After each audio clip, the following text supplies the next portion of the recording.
Commissioners, city staff, members of the public, thank you for joining us tonight. Before we begin, here are a few notes about our meeting format this evening. Tonight we'll have planning commissioners and staff attending in person as well as members of the public. Based on current health guidance, we recommend commissioners and all those attending in person wear a face mask during the meeting. We're also broadcasting this meeting for viewers on Channel 8 and wheatridgespeaks.org. Members of the public who are not present and wish to make comments may participate virtually by joining through Zoom, either on a device or by calling in. The Zoom meeting information is provided on wheatridgespeaks.org. When it is time for public comment, and there will be 3 public comment periods tonight, we will first call on those who wish to speak in person, followed by anyone attending the meeting online and speaking through our Zoom connection. If you are speaking online tonight, please keep background noise to a minimum. If you do not plan to participate by speaking this evening, we recommend you simply view the meeting live by watching on Channel 8 or wheatridgespeaks.org. We appreciate your participation in tonight's meeting. We hope to create a friendly and respectful atmosphere for public dialogue, and we appreciate your help in this process. I would now like to call to order the City of Wheat Ridge Planning Commission meeting for September 2nd, 2021. May I get a roll call of the members, please? Jahi Simbai. Here. Scott Ohm. Here. Christine Disney. Here. Melissa Antle. Here. Janet Leo. Here. Daniel Larson. Here. And Ari Krichover and Will Kearns are absent tonight. Thank you, Tammy. The next order on the agenda is the Pledge of Allegiance. Please stand and join me in the pledge. I pledge allegiance to the flag of the United States of America and to the republic for which it stands, one nation, under God, indivisible, with liberty and justice for all. Next is the order of the agenda. Is there a motion to approve the order of the agenda? I'll make a motion to approve the agenda. Is there a second? Second. Are there any additions or corrections to the agenda? Let's call for a vote.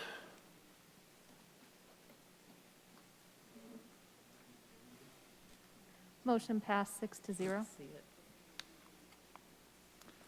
Our next item is approval of the minutes. There are 2 meeting minutes to approve this evening. Is there a motion to approve the minutes from the meeting on June 17th, 2021? I move that we approve the minutes from June 17th, 2021. Second. Call for a vote. Motion approved 5-2 with 1 abstaining. Is there a motion to approve the minutes from the meeting on August 19th, 2021? Mr. Chair, I move we approve the minutes from the meeting on August 19th, 2021. Is there a second? Second. Call for a vote. Motion approved 5-0 with 1 abstaining. Thank you. We will now open the general interest public forum segment of our agenda. This is the time for any person to speak on a subject that is not on tonight's agenda. If you plan to speak on one of our 2 public hearing agenda items, please wait until the hearing for that item. All speakers are asked to limit their speeches to 3 minutes. Speakers may not donate their time. If you plan to speak, please give us your name, spell your last name, and share your address. So I'll ask the staff, is there anyone signed up to speak in the general interest forum? Nobody has signed up to speak. Okay. Is there anyone joining us by Zoom who's raised their hand to speak? Just a moment. We have 2 attendees from the public. If you're joining us on Zoom and you'd like to speak about something not on the agenda, please go ahead and raise your hand in the Zoom format. I'm not seeing any hands raised from these 2. Okay. If there's anyone who would like to speak on a subject not on tonight's agenda, please speak now.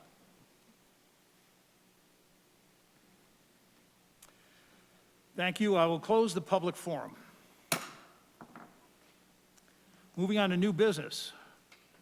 Our first public hearing case tonight will be case number WS 2103, a project known as Judy Townhomes.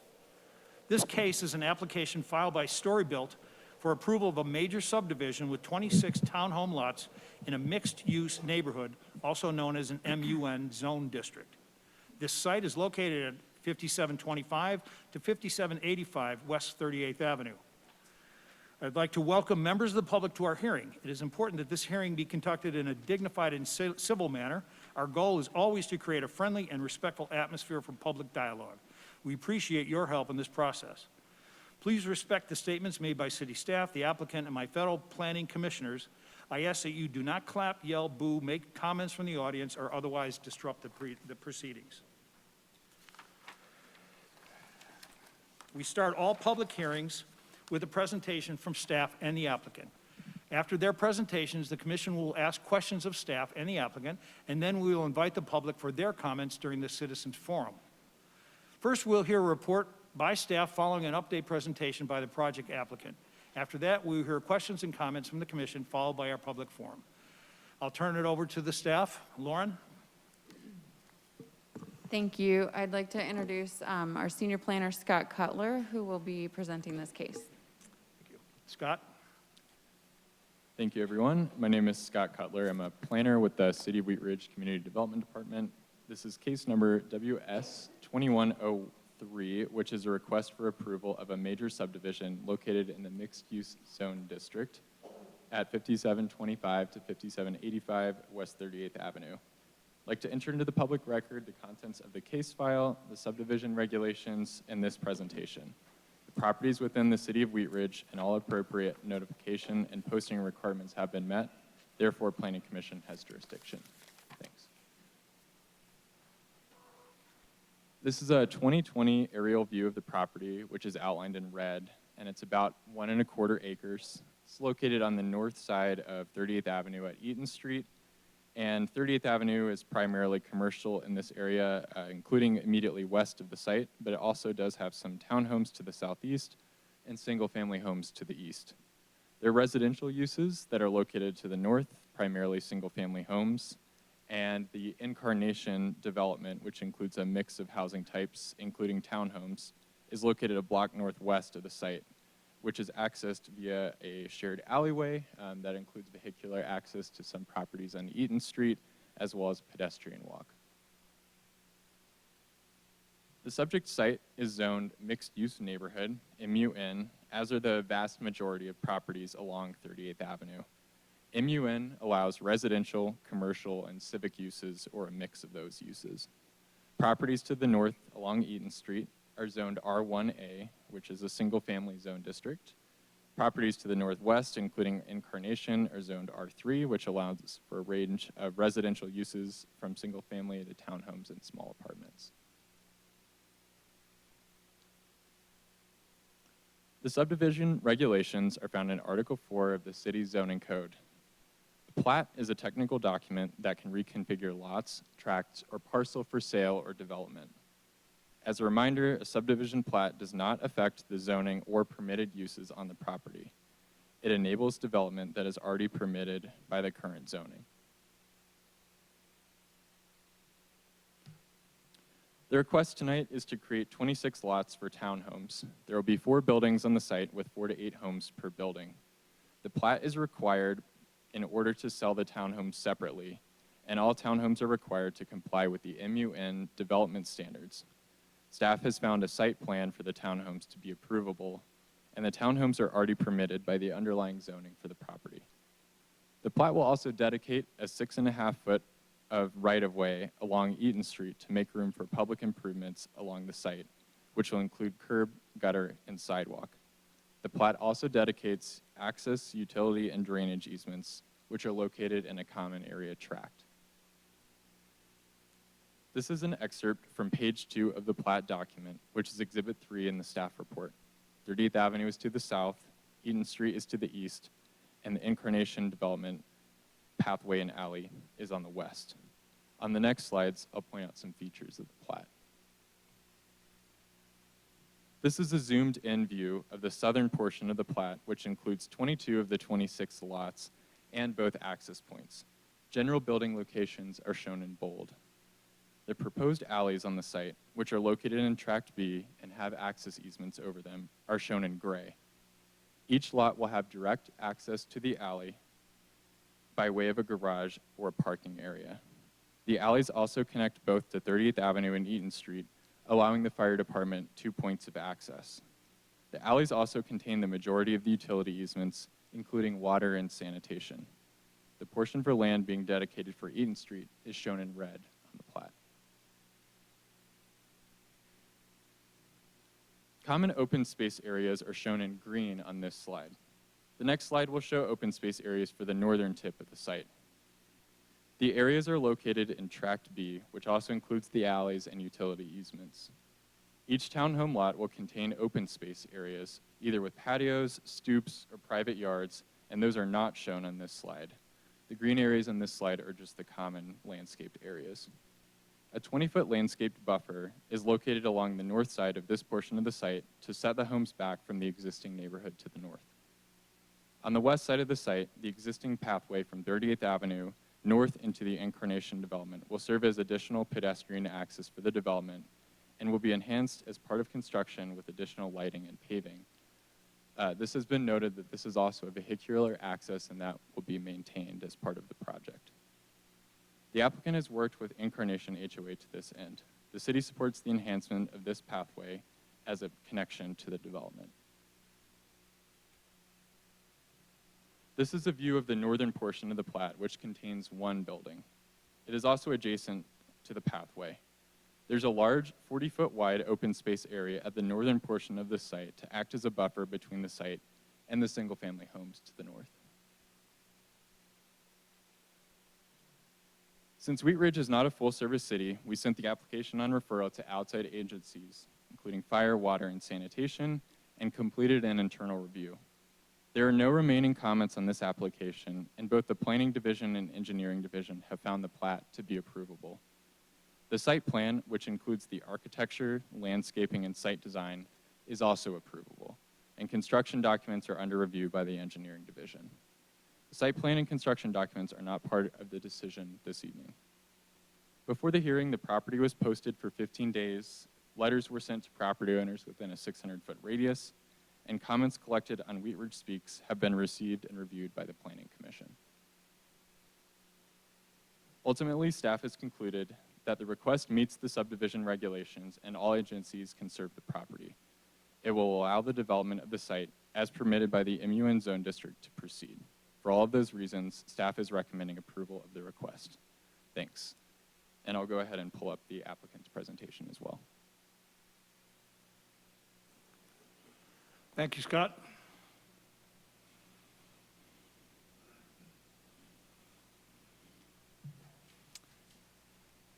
You hear from our applicant. Please tell us your name, spell your last name, and give us your address, please. Can you hear me? Yeah. So hi, my name is Chris Oxier. I'm the division president for Story Built in Denver. I actually live in Broomfield. Do you want my home address as well? Please. Okay, 1882 West 137th Drive, Broomfield 80023. AUX. So let me just make sure I have the mouse. There we go. So just a quick introduction on who we are and kind of what we hope to accomplish with this project.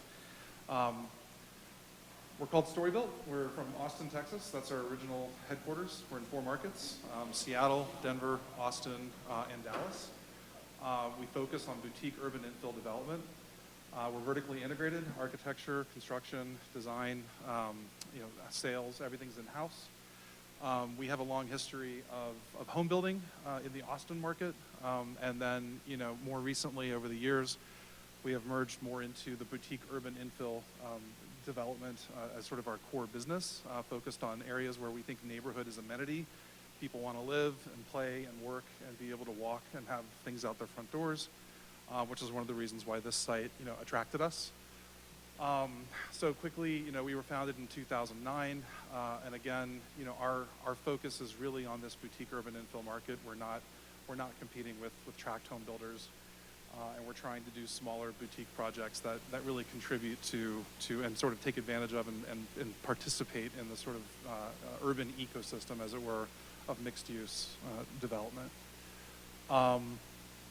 This area, really spoke to us because, in part, there's obviously some momentum and growth and interest along the West 38th corridor.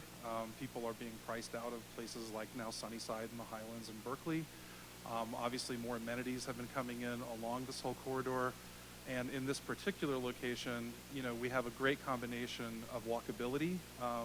There is pizza, there is Italian, there is Mexican, there is yoga, there is the liquor store.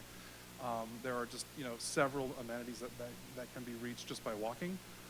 You're also, a short bike ride away from the Tennyson Street corridor, which has great retail over there as well.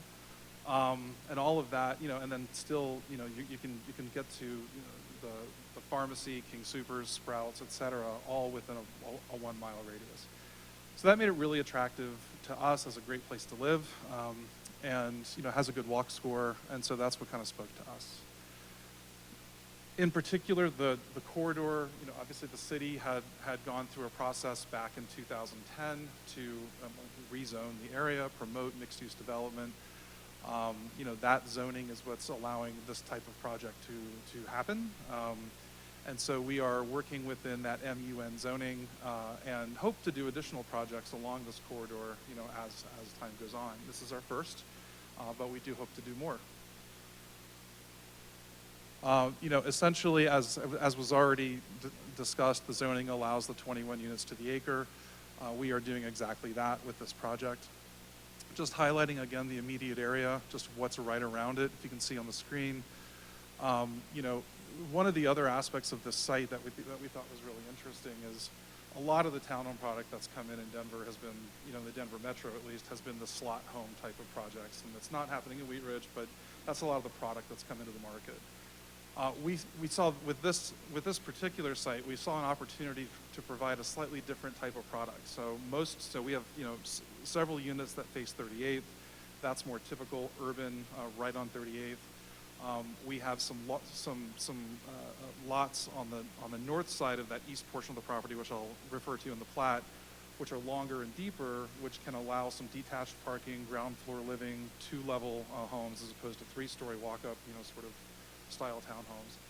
And then really, the pedestrian and vehicular access path along the west side, which is owned by Incarnation Homes, and was platted as a pedestrian path as well as having limited vehicular access, is the opportunity to have housing that's actually facing the path and embracing that path and actually improving it and adding some trees, extending the sort of tree corridor that's running up and down that whole area.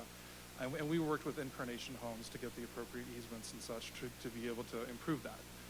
So we thought that really gave us an opportunity to create some sort of cottage-style housing facing an interior pedestrian path, a very unique condition in the urban landscape. We thought that was great.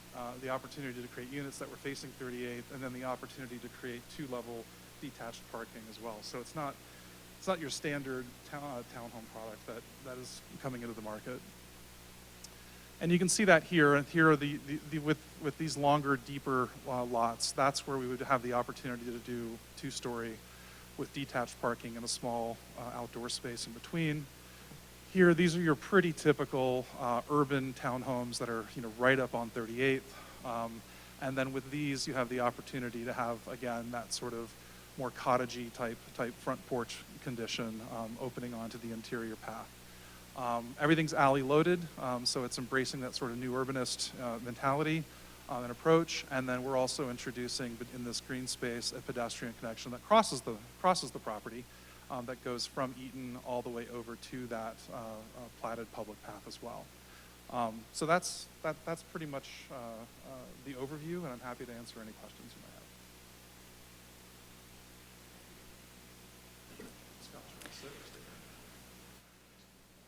You're welcome to have a seat. We will now take questions from our commissioners. We'll start on my left with Commissioner Simbai. Any questions? Thank you, Mr. Chairman. Yeah, so my first question for staff, I have a couple questions. On my page 3 under lot configuration, in the second paragraph, I've been reading this sentence over and over and just trying to understand the last sentence. The site also exceeds the minimum setback requirements on the north side for townhomes adjacent to single-family uses. The first time I read that, it made me think, okay, there's a problem here. Now, exceeds meaning it's less? I'm just confused. Can you expand on that? I can, yes. So on the north side, city code for townhome projects requires a 15-foot buffer between that building and the adjacent residential property. In this case, they're proposing actually a 20-foot setback, so it's a greater setback, which allows that area to become a larger green space. Thank you. The next question I had was about the Parkland Dedication. And the last sentence on that paragraph, credit is given for the 2 single-family homes, so fees are required for the addition of 24 new units. Are 2 homes staying in this? There are currently 2 homes on the property or on the site. Okay, so we're not going too far into the future saying that those homes would be just taken down for this project? They would be, but when there's demolition that's done, you get credit for the number of existing homes that are on the property. So that's why it would be 24 instead of 26. Okay. But okay, so there's currently 2, not 3 homes? There are 2 homes. It's 3 lots, but there's actually 2 homes. Okay. The premise of the Parkland dedication is to acknowledge sort of the net increase of demand on parks, which is why we assess it against the net increase of dwelling units. I got it. Okay. Then my next questions will be for the applicant. I'll stop here. Thank you, Commissioner Simbai. Commissioner Antal. Not at this time, thank you. Okay. And Commissioner Ohm. Thank you.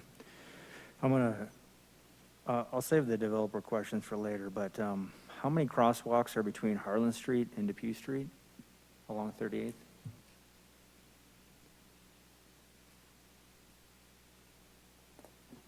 I would have to look that up. I'm not sure offhand.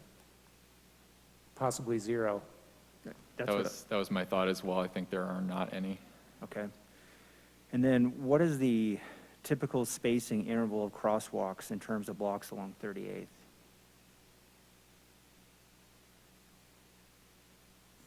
We don't have a standard spacing. Typically, we'll put them at signalized intersections, and then where we've identified areas with heavy crossings, sometimes we'll put in our RFB, which is kind of a mid-block crossing. So in other words, is based upon jaywalking, illegal crossings, is what you're saying? Not necessarily, just where we've identified a need, where there's potential heavy uses. We're looking at one right now over by Reed and 38th, just because we have a lot of pedestrian traffic over there.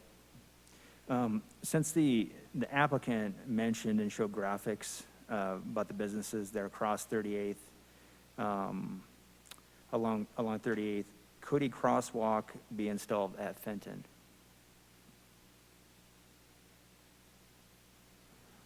That's not something that we've looked at this time. We'd probably have to take a closer look at that. I think this is only a block from Dupe, if I'm not mistaken.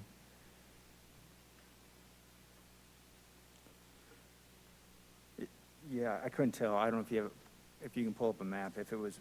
I thought it might have been maybe 2 blocks, but it looked like Fenton was right in the middle of Dupe and Harlan Street. Can you pull up a graphic? Fenton is right between, so alphabetically, Dupe has a crosswalk, and then Eaton, where this property Okay. is in between, then Fenton, and then it skips the letter, and then Harlan. So Fenton would be the midway point between Dupe and Harlan. Okay. But at this point in time, it hasn't come onto our radar as having sufficient pedestrian traffic to warrant a crosswalk. Sometimes crosswalks are not the safest. and they're not at the signalized intersections. But as Jordan mentioned, we are looking at a couple other locations on the corridor, and we'll continue to prioritize infrastructure for pedestrians as it's sort of a chicken and an egg, but certainly as we get more activity on the corridor.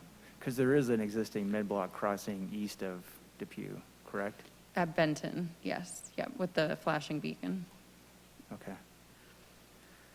And then there were some questions that were brought up on the Wheatridge Speaks. One was, can the residents get some additional type of protection for construction hours of operation? And also, can the applicant submit and obtain approval for a dedicated construction site plan that prohibits the construction, traffic, parking, heavy equipment from using and parking on Eaton Street? Yes, so the city code has a number of protections for surrounding residents. If this project was approved, first and foremost, they'd have to obtain permits prior to any sort of construction on the site. And then on-site construction is limited to 7 a.m. to 7 p.m. Construction in the streets is actually further limited, 7 a.m. to 5 p.m., and that does not include weekends. And then construction on 38th is further limited because that's a arterial. The other requirement would be that because the site is really kind of boxed in and pretty tight, it's surrounded by residential areas, containing contractor parking is really important. Construction staging, staying on site is very important to the city. So we'd be scheduling a pre-construction meeting with the applicant prior to them breaking ground in order to establish a construction phasing plan and schedule that would limit impacts on the neighborhood. And if they needed to lease space from another property owner, like commercial property owner for parking, that would be on the table. Okay. So there's a number of protections and requirements that we'll have for construction. Okay. It was stated that for units adjacent to public streets, front doors shall be located on the facade. Since this is a mixed use and Eaton is a public street, would lot 18 be required to have a front door facing Eaton? Sorry. It would. The plat that's shown on the screen, the lots are not very clear, but that's the northeast lot. The front door would face the street, Okay. and then the other ones would face north. Is there, with the new right-of-way, is there adequate space for a detached streetscape with street trees along Eaton Street? The streetscape on Eaton, it's partially a detached sidewalk, and then there's a portion, there's an easement, I think it's an Excel transformer, and the sidewalk will actually jog around the transformer and then transition to an attached sidewalk to the north side. That's a local street. That's actually a city standard for the local street. But on the southern portion, it will be detached, at least partially, with street trees. Okay. And on the, on this graphic, the west side where there is the fire turnaround, kind of midway on that far left side. So that's between, you can't see, but it's between lot 4 and lot 5. Would there be some type of pedestrian connection to the existing trail on that west side? Yes, and I believe the applicant mentioned that as well. The pedestrian connection will go along the entire north side. Okay. Through the middle, yeah. And then, since this is a subdivision, will there be an HOA? And if so, are HOA covenants required? Yes, so townhomes would require an HOA. There are commonly owned tracts, which include all of Tract B, which is the alleyways, all of the green space, any shared parking. That would all be managed by the HOA. And we would require review of that maintenance schedule prior to. And that's not something that Planning Commission, that's not, I see that it's not a condition. Is that something that's approved administratively? Yes, so we just review the HOA covenants to ensure that they're taking into account the common maintenance, but then the city does not manage HOAs. It's simply reviewing that they're making the effort to set it up, but all of those common tracts will have to be owned by the common entity. Okay. And then for this subdivision application, was there a traffic study or trip generation study required? I believe we did get a trip generation letter, but it didn't warrant any further investigation or any further studies. Okay, thank you. No further questions. Thank you, Commissioner Ohm. Commissioner Disney? I have a question for staff. I know that it said that this development meets the requirement for number of units per acre. How is that determined exactly? How many units should be in a townhome situation per acre? Is it up to the developer, or? It would be determined, well, this site is bound by the city charter, which limits developments to 21 units per acre or fewer. So in this case, the upper limit is what's in the city charter of 21 units.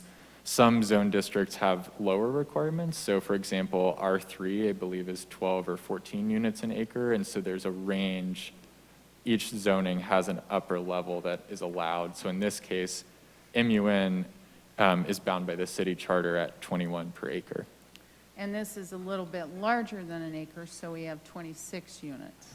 Correct, yes. So we do the math based on the net total land area, and then let them, if a developer approached the city, we would say this project is eligible for X amount of dwelling units based on the city charter. And in determining the number of units as you meet with a developer, do you take into consideration the density of the neighborhood? No, I mean, sometimes that's a consideration in a planned development when you're trying to specifically buffer between specific land uses. In this case, it's a mixed-use neighborhood zone district, so that's a density, that's a land use by right, so there's not a negotiation in there.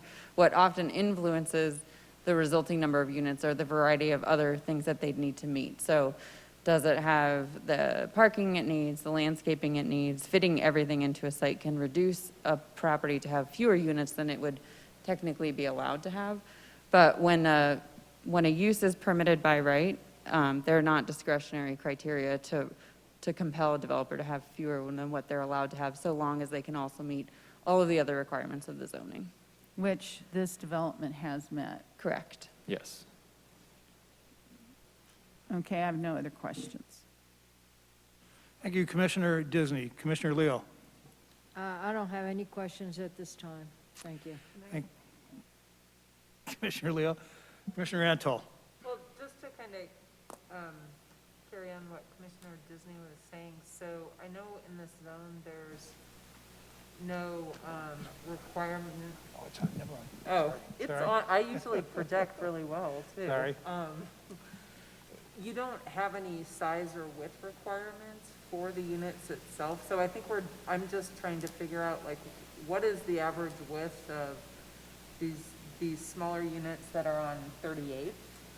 Because is it just kind of conceptually, you're limited to 21 units, but since there's no minimum or maximum requirements for the size of the housing, you could theoretically fit more units? As long as because there's not other like side and backyard requirements as well. Just help me understand that. I should have looked up the MUN zone in more detail. So the width of a townhome lot is going to depend on sort of the market and the product, but it is not determined by the code. There is no minimum width of a townhome lot. I mean, in some projects, we've seen them as narrow as, I think, 12 or 14 feet. The narrowest units in this one, do you have that number? The range on this is anywhere from 16 to 27 or 28. So there's a pretty big range in this project, but that's based on how, the garage works, whether it's a single car garage or tandem garage or 2-car, and then just the product that they're building. The project is also bound by setback requirements, so that's a lot of the reasoning why things are positioned the way they are. There's setback requirements from the adjacent residential properties. There's, of course, open space requirements, so when you start going through all of that, it really starts to narrow down where homes could actually be sited. And there are maximum number of units per building. So we adopted a code amendment a year or two ago that dictated that. But in the same way that the code doesn't currently tell you how wide or narrow a single-family detached home would have to be, it's the same situation here. It doesn't dictate the width of the individual unit. Okay. This is like my brain is trying to visualize that with the calculation. So essentially, it's not that if I build a skinnier townhome, I can pack more houses on it. No. No. Because you're still limited to the number of townhomes per building that you can provide, and then overall, the limit per acre of overall townhomes. Exactly, yes. Okay. Thank you, Commissioner Antle. Commissioner Holm? Yeah, and along those lines, I have some similar questions. So if, I'm just kind of a little more hypothetical, I guess, but bear with me. So if there's no minimum lot width, if this property had, say, numerous encumbrances, say easements, could be a, you know, I've seen properties with a 100-foot Denver water easement, and you have very little area to build. In theory, as long as they met the requirement of, they didn't go over the maximum 26 units, they didn't go over the max of 8 per building, that lot width could be what? You know, I guess as narrow as a garage door could go, 8 feet, because there's no minimum. Right, there's actually no minimum lot width requirement in any of our commercial zone districts. So the only districts that have those minimum lot width requirements are where we see single-family homes and duplexes, because that's really the nature of those kinds of neighborhoods where you see consistent patterns of lot creation. So as soon as we get into any of our mixed-use and commercial zone districts, you know, the variety of uses, of constraints, of easements, of building types is so vast that that's just not a helpful regulatory tool. There are so many other tools that we have to help ensure a logical layout, and that's just not one of the ones that has benefited us in the past, and it's not one we've ever had in any commercial zone district as long as the city's been incorporated. Thank you. Mm-hmm. Thank you, Commissioner Holm. Any other commissioner questions? Okay, for staff, I just have a couple, and then we can move on to questions for the applicant.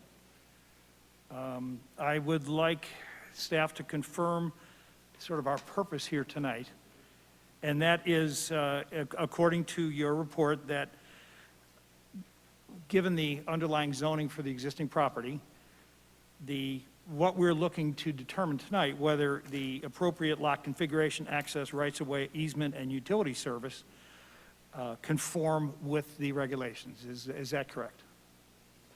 That is correct, yes. And I don't have a calculator in front of me. Can you tell me the total fee for Parkland?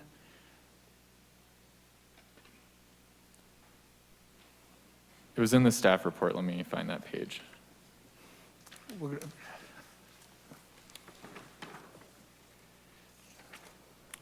Parkland dedication fee total is, well, it's approximately $2,000 per unit, so 2 times 24, about $48,000. About $48,000 Correct. for Parkland fee. Great, Yes. thank you.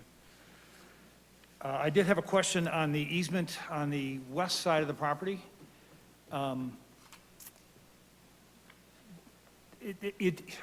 visited the property over the weekend, and the easement is the width of a car or a truck, but it is blocked for vehicle access, and it's open for pedestrian access. Is there any, is there an issue with setbacks, I guess, from the easement? Because you've got the width of an alley, and then you have the retail next door, and it looks like the buildings on the west side will come right up to the easement. The buildings will actually be set back a little bit from the easement, and they're not encroaching further into it, so nothing's getting closer to the easement. And I do want to clarify that that easement originally was for vehicular access. There's a couple properties on Eaton Street that have garage or fence openings back there. And as part of the Incarnation development, that was kept in place as a requirement and would do so here. It's actually off this property, but Right, because the homes are facing it, that's why it was brought up tonight. okay. And it is, an easement is not classified as an alley. It's not a city alley, it's all private Okay. property. And when I walked through the easement the other day, I noticed that the rear doors of the retail building on the west of the easement say that the doors are blocked. Does that mean that they have access to the easement as well?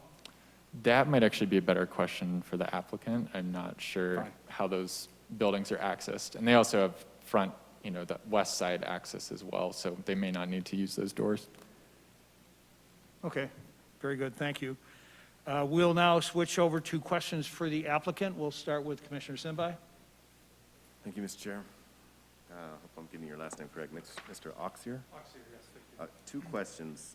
One, and I apologize up front. When you were giving your report, you said something along the lines of this is the first project, and I'm not sure if it was for the corridor or in Colorado.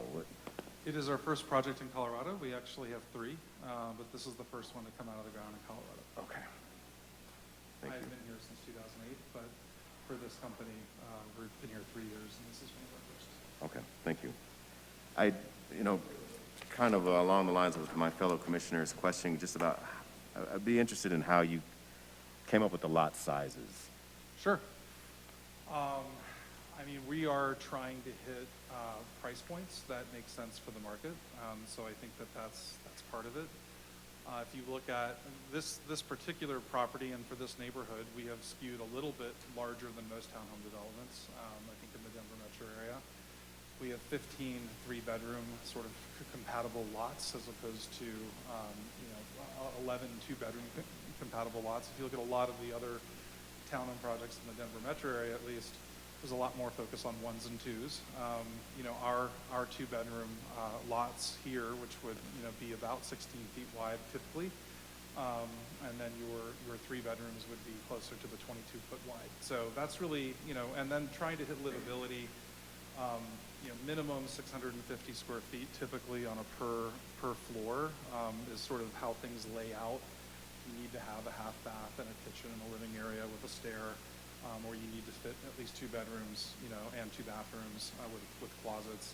That's a rule of thumb, but generally speaking, that starts to drive lengths of or depths of lots and widths of lots, and then price points, which tend to be, for this type of product, we're anticipating somewhere in the $550 to $750 range typically. Thank you.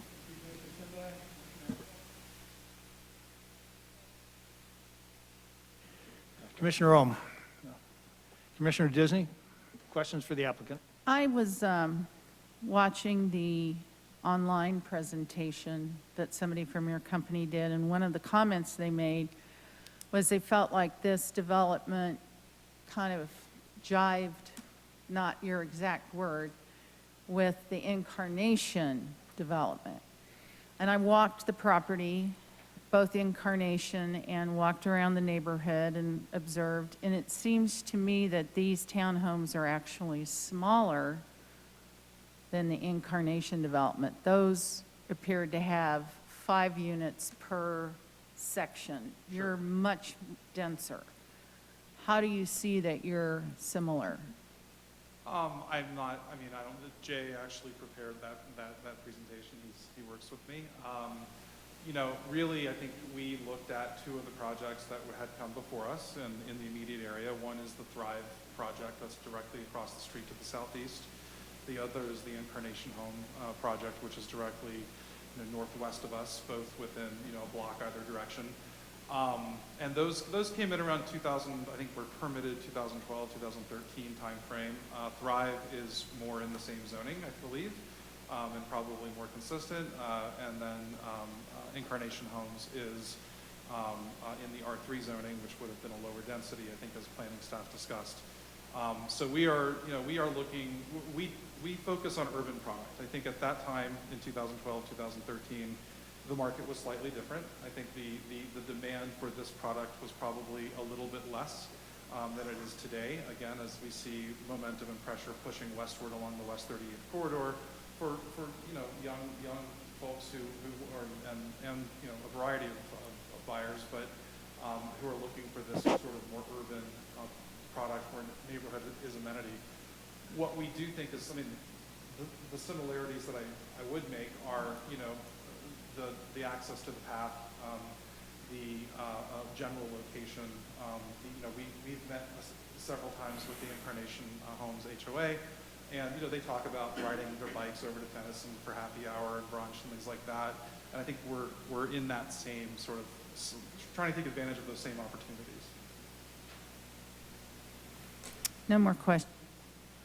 Thank you, Commissioner Disney. Commissioner Leo. No, I don't have any questions, thank you. Thank you. There was a Did you want to make a comment? There was a question about the access to the path from the commercial building to the west. They're actually 3 feet off the property line. So, and I heard it referred to as an easement. It's actually just it's parcel, and it's owned by Incarnation HOA. So that actual commercial building actually has about 3 feet off. Now they've put some condensers on the ground, and they've done some things that sort of, you know, have made it a little bit awkward for access there, but that can also get cleaned up. Great. Thank you. Any other questions for the applicant or staff? I'm actually just curious, since it was Commissioner Ohm brought this up. I mean, is your product typically require an HOA? Yes. And do you, when you look at a product like this, like what range do those typically, what does that HOA cost typically add on top of the purchase or rental price? You know, I actually Or do not purchase have that price. number off the top of my head, so I don't want to give you the wrong number. We do have an HOA department who actually has done the math on that for us and been part of our sales evaluation process. No, I don't know. Okay, yeah, because you're saying these homes are looking between the 550 and 750 range, just off the top of your head, and then on top of that would be a HOA fee, correct? Okay, thank you. Any other questions from the commission? I have a question, and I don't know if this can be regulated, but if somebody would purchase one of these townhomes, could they then turn around and use it for an Airbnb, or do you require it to be owner occupied? Our declarations will not speak for that, but city code would be. Okay. Yes, so our city code does allow short-term rentals, including Airbnb. They are limited in terms of, starting November 1st, we'll actually have a cap of 2% citywide, which includes townhomes. Townhomes are actually considered single-family in the city and other places as well. So any single-family home, there's a 2% cap. So, you know, there could be some in this development potentially, but there could also be some, and we know there are some already on Eaton Street and other areas. So the answer is yes, it wouldn't be limited by the HOA. Thank you. Other questions? Thank you. We will now open the public hearing for case number WS 2103. Once again, this is an application filed by Storybuilt for approval of a major subdivision with 26 townhome lots in a mixed-use neighborhood zone. The site is located at 5725 to 5785 West 38th. We ask that you please limit your comments to this case. We typically administer an oath for any participant in a public hearing, staff, applicants, and the public. In this hybrid meeting format, we are administering that oath in a different way. If you comment during a public hearing tonight by choosing to testify, you are agreeing that the testimony you give will be the truth as you know it. We will now open the public forum for speakers that would like to testify in person. First one on the list is John Conway. Thank you, Mr. Conway. Will you please state your name, spell your last name, and give us your address, please? Sure. My name is John Conway, C-O-N-W-A-Y. I live at 3901 Eaton Street, Wheatridge, of course, 80212. And I've lived there for 28 years and have been a resident of Wheatridge for 44 years. So a long time But I do have some questions for either staff or for the developer. The main things I think I would need to ask about, and some of this is from people I've talked to in the neighborhood that have shared interests, or some of them have completely different thoughts about it, but the couple things that come up quite often is, and the developer may not be the person to talk to about this, but the traffic that's going to be generated by this project going up and down Eaton Street is going to be very impactful, we feel. Right now, Eaton is one of the few through streets.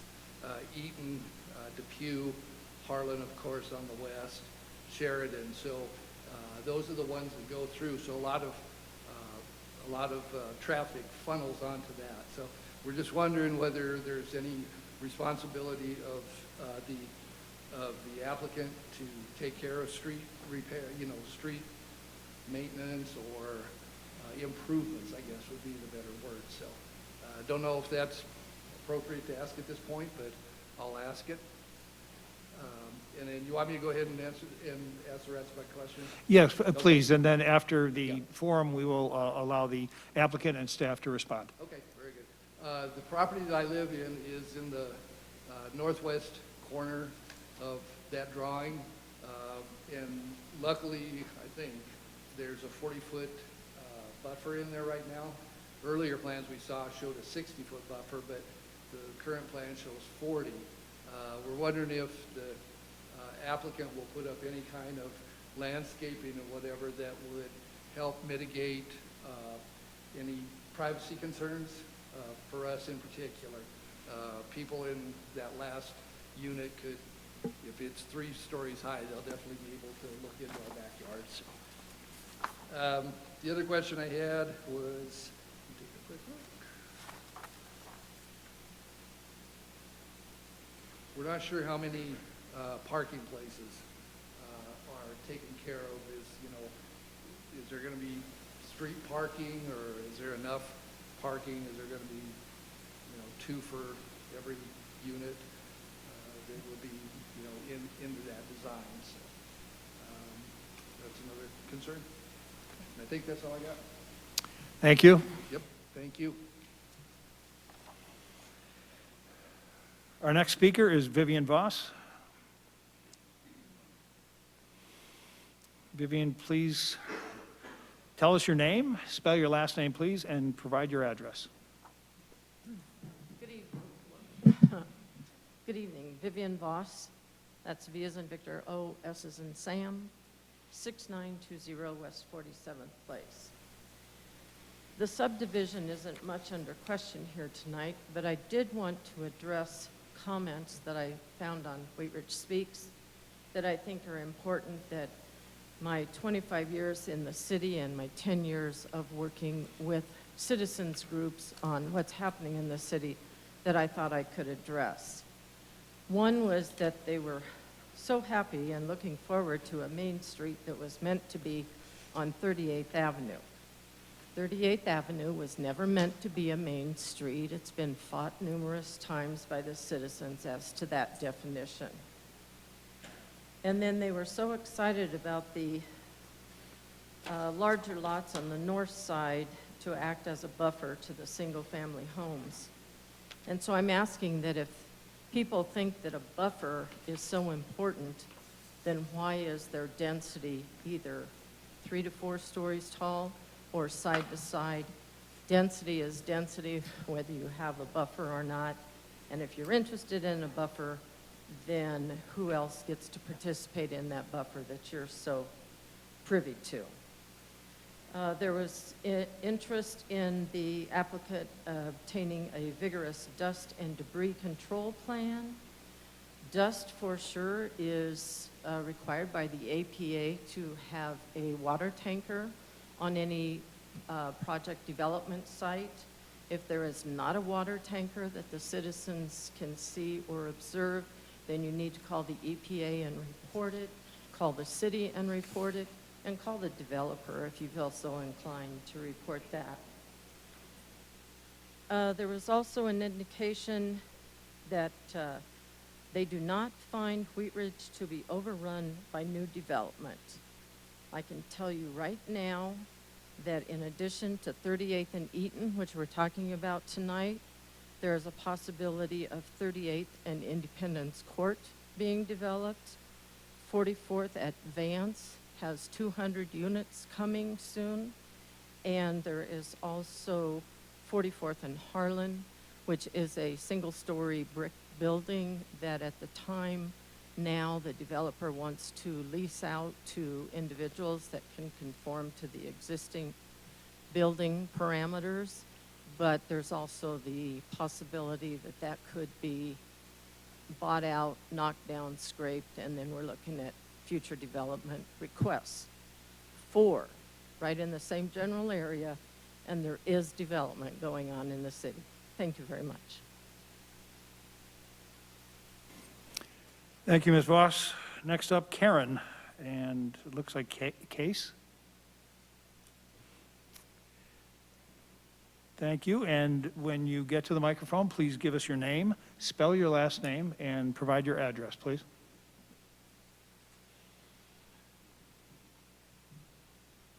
My name is Karen, middle initial K, Case, C as in cat, A-S-E. I own the property at 73871 Eaton Street. I lived there for 40 years.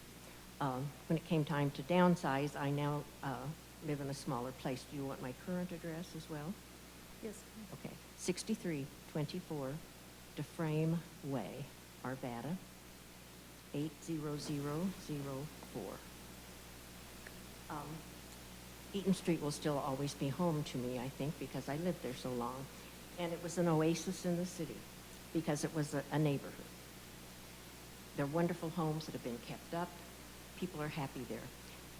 They're very unhappy at the extreme density of this project. I realize that there's good money to be made from all of this, and that's why, and we need certain things. My property is just to the north of this development. Of course, for me personally and for the people just to the north of me, this is making a tremendous loss in our property values. So of course we're concerned about that. We are also very concerned about how the mitigation is going to take place between like my home, which is to the north, is what kind of a fence or what is going to be there. On the west, back behind, again, how are they going to keep that so we have some privacy? Are there balconies that are going to be looking down on our property? I can't tell that from this. Maybe it shows and I don't understand it. But the idea of privacy, which was already brought up, is a major factor for all of us because we don't want, well, I now rent the house. My renters don't want 4 different patios looking down on them, and I don't know whether those are going to be on the second floor or not. Traffic also is already a mess. Is the city going to put in speed bumps, something of that sort? I don't know. Are they going to put up no parking signs along Eaton Street? Because if the parking probably will be very slim in a place like this, which means they're going to start parking along Eaton Street on our grass. And, or, you know, whatever we have along there. Maybe there's, some people have rocks, something like that. Will the city be putting up no parking signs? Can we put up no parking signs? Are those things possible? Our biggest concern, I think, in the neighborhood is that we feel this is a very extreme development for how many things are put there. We, of course, had hoped that there would be things like the Dupe estates, where they came in, developed that, private homes and things. Apparently, that's never going to happen. But we do feel that this is extreme in how many units are being allowed. I think that's most of my questions. I have, you know, the developer has not reached out to us in any way to talk with us about what the mitigations will be on the property lines. Ma'am, your 3 minutes is up. If I'm you can sorry? wrap it up, your 3 minutes is up. Okay.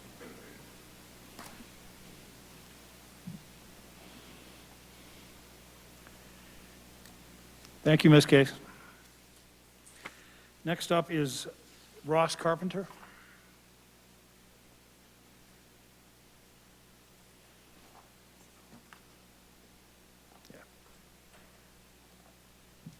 Thank you. My name is Ross Carpenter. I'm at 3825 Dupe Street. The main reason I wanted to come, I live just across Dupe there, pretty close. What hasn't been mentioned in all of this is there was a deed covenant restriction, which essentially covers the area basically between Harlan to Sheridan, 38th up to 41st, as far as I understand.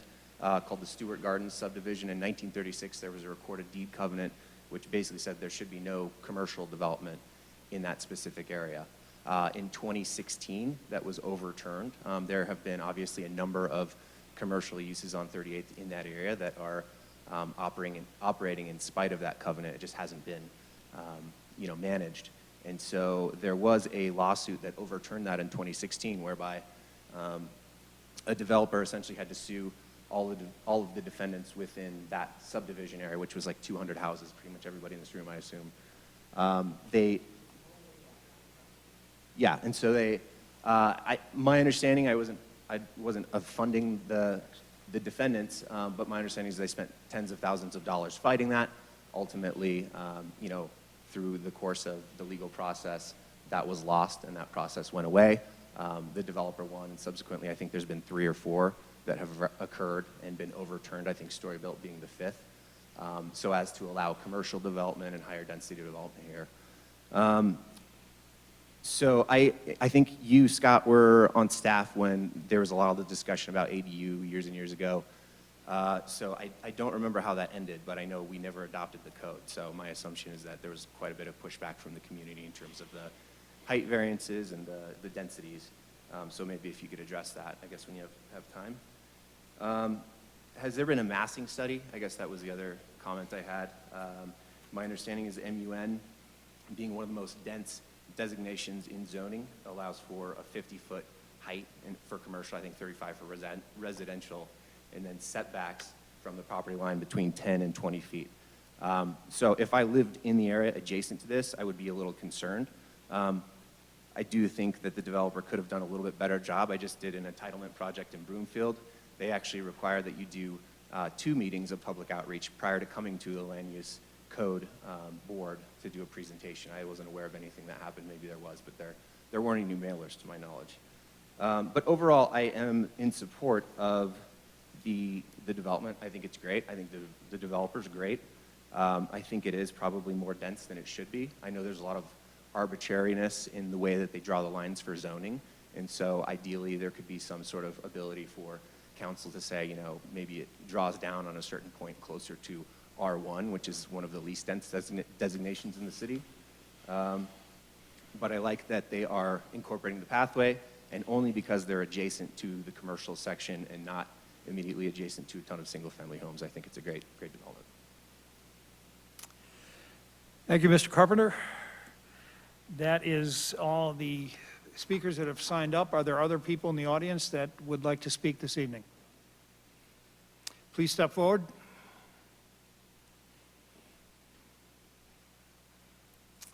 Thank you. Would you, when you get to the podium, please give us your name, spell your last name, and provide your address, please? It's Patricia Allen, and I live at 3945 Eaton Street. We reached AL.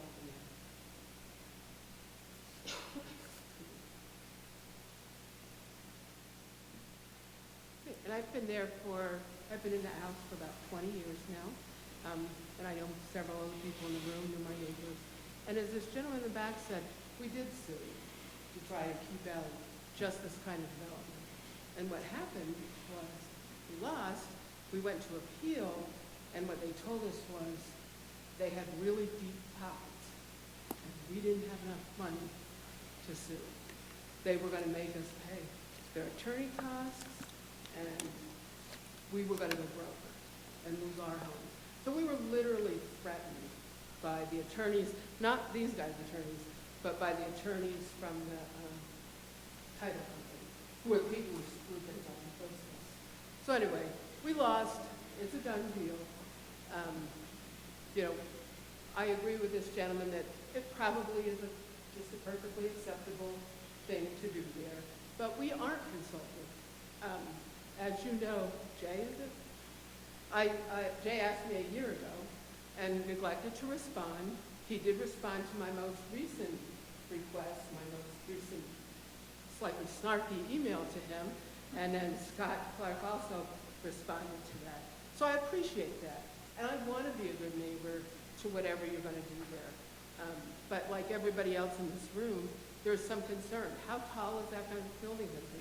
The picture you showed, those are really tall buildings. So people that live really close are going to have issues. Is it going to cause the same problem that the townhomes on the other side of the street cause on Dupe and 38th?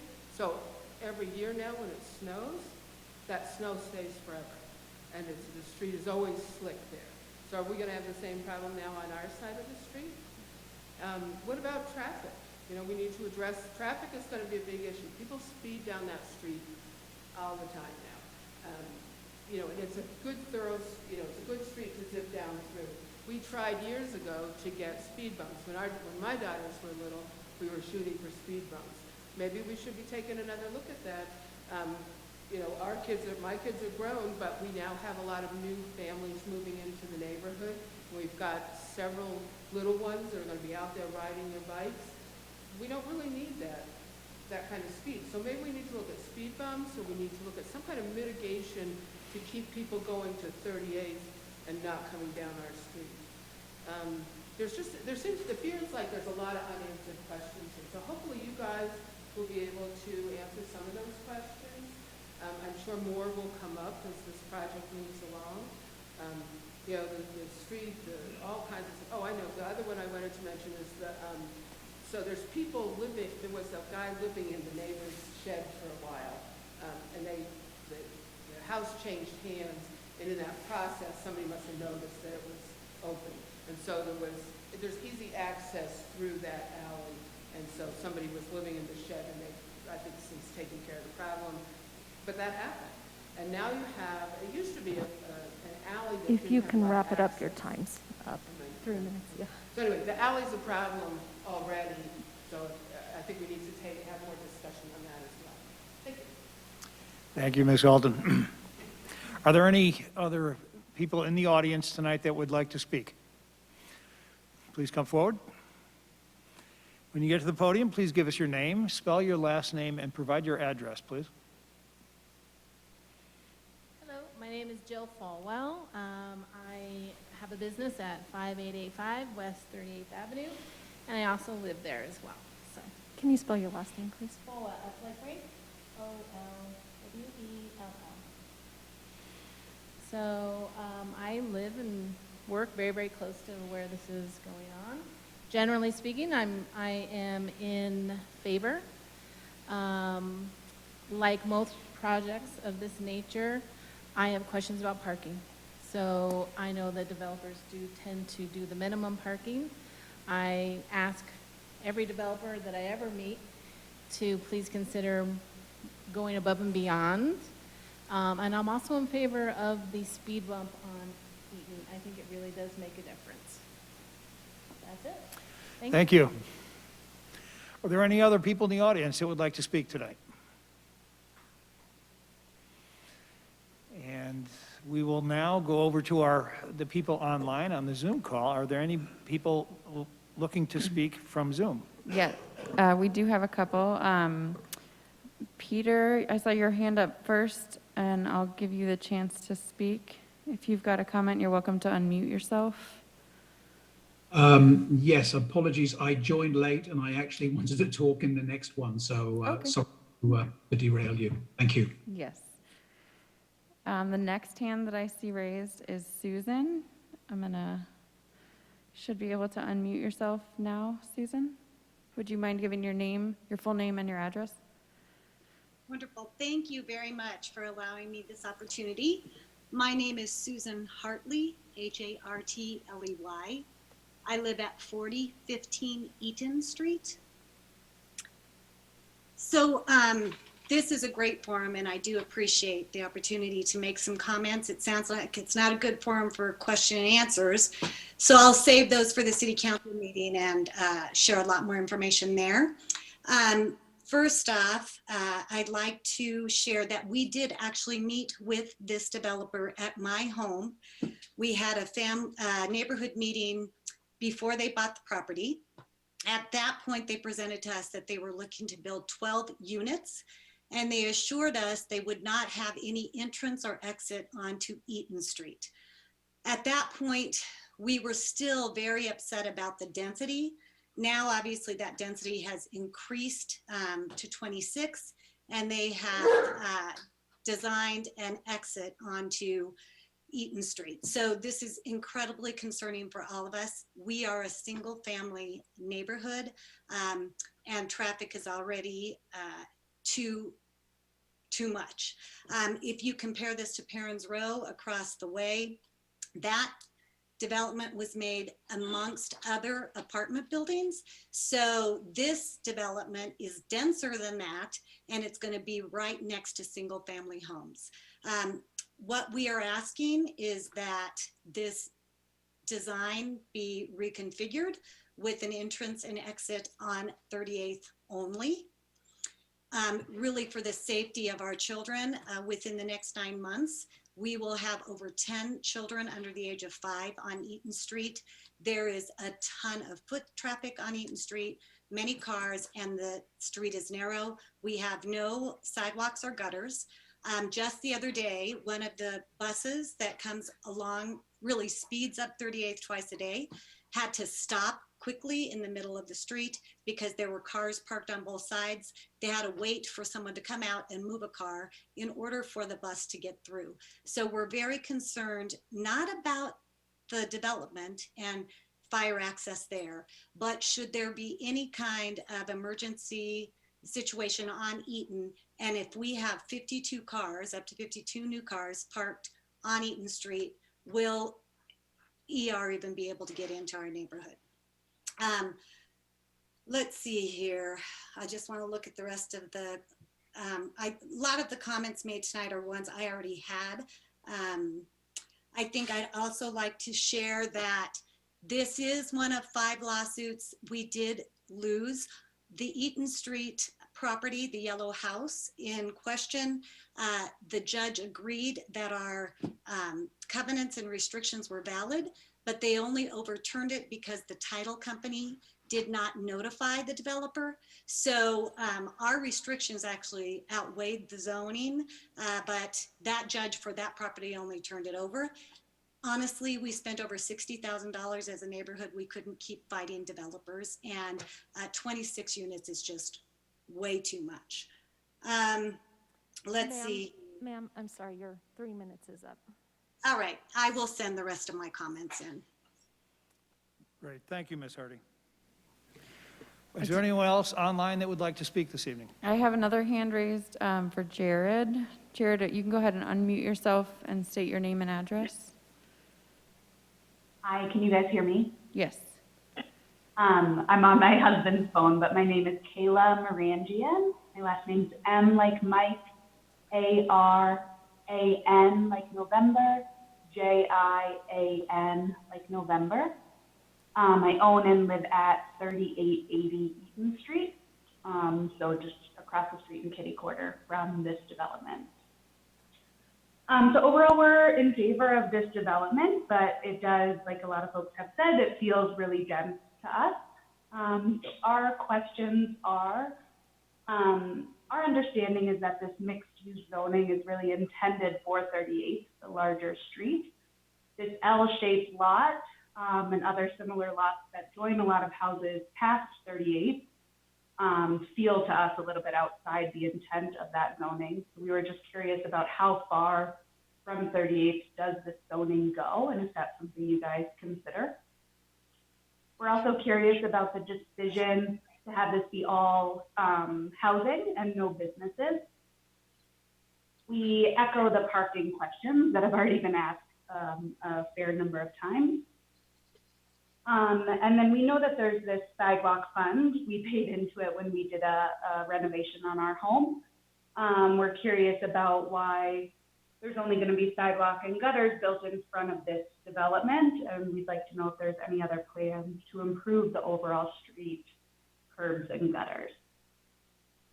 Those are all our questions. Thank you so much for the forum.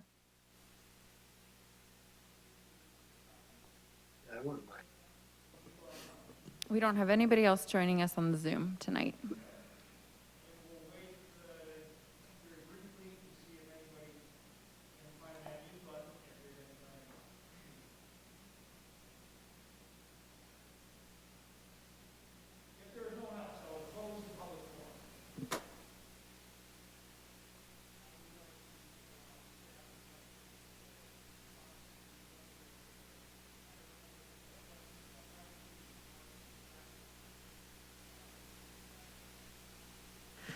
Yeah, I think I'll ask Jordan maybe to go first. Jordan Jeffries is with our engineering department, and we have a really good program that may be able to address some of the Eaton Street traffic concerns.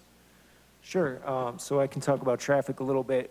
For those of you on Eaton Street who are concerned about the increase in traffic, we do have a neighborhood traffic management program at the city. I would encourage you to go to our website and look into that. All installation of speed bumps or traffic calming devices in the city are resident driven. So we don't typically do those installs. We let the residents come to us with their concerns, and we'll do a traffic study based on that, a volume and speed study, and then we can work with you to put in speed bumps. So just go to our website. It's called the Neighborhood Traffic Management Program. And that should help you. Hopefully that will alleviate some of your concerns along Eaton. But this development, it's on an arterial street, so it meets our requirements. A lot of traffic will likely use 38th, which is good, which will hopefully keep the traffic on Eaton down a little bit. I did hear somebody mention if we could have the developer do street maintenance. We typically don't do that. This is a public street. The developer will be making some improvements along their frontage, widening the street slightly to accommodate some parking there on the west side of Eaton. Let's see. For sidewalks, unfortunately, we have this condition throughout the city where we're kind of a old rural farming city, so there's a lot of spots where we have missing sidewalks, and we just don't have the funding to put sidewalks everywhere that residents would like them. So unfortunately, I don't think we'll be able to do a lot of improvements along the rest of Eaton Street, but we do, when a development comes in, we do make them improve their frontage and get it up to current city standard. So there will at least be sidewalk along the frontage there on Eaton. And I think that's all I caught as far as traffic concerns. Thank you, Jordan. A couple other clarifications, just for the record. The lawsuits that were discussed, the city was not a part of those, so we aren't able to sort of add any clarification to that. I'm aware that it had happened over the last few years. A good variety of questions and very reasonable inquiries about the specific site design, heights, setbacks, balconies. The site plans are all public documents. We're happy to share those, so we'd encourage anybody that's present to get in touch with us. You can email our sort of standard zoning@ci.wheatridge email. There's all of our contact information for our full staff is on our website, or to come by our office hours or any weekday from 9 to 4. We can make those available to anybody to look at the elevations, the site plan, the landscape plans. What else is on your list that you wanted to address? Lauren, just to clarify that first point you made, as far as you know, there are no active or open legal issues regarding this property. Right. So the city does not enforce covenants, which is what the issue was in the lawsuit. It was a private covenant. So the city was not a part of it, and we don't have any details on that. Great. I just wanted to Thank you. note that. Scott?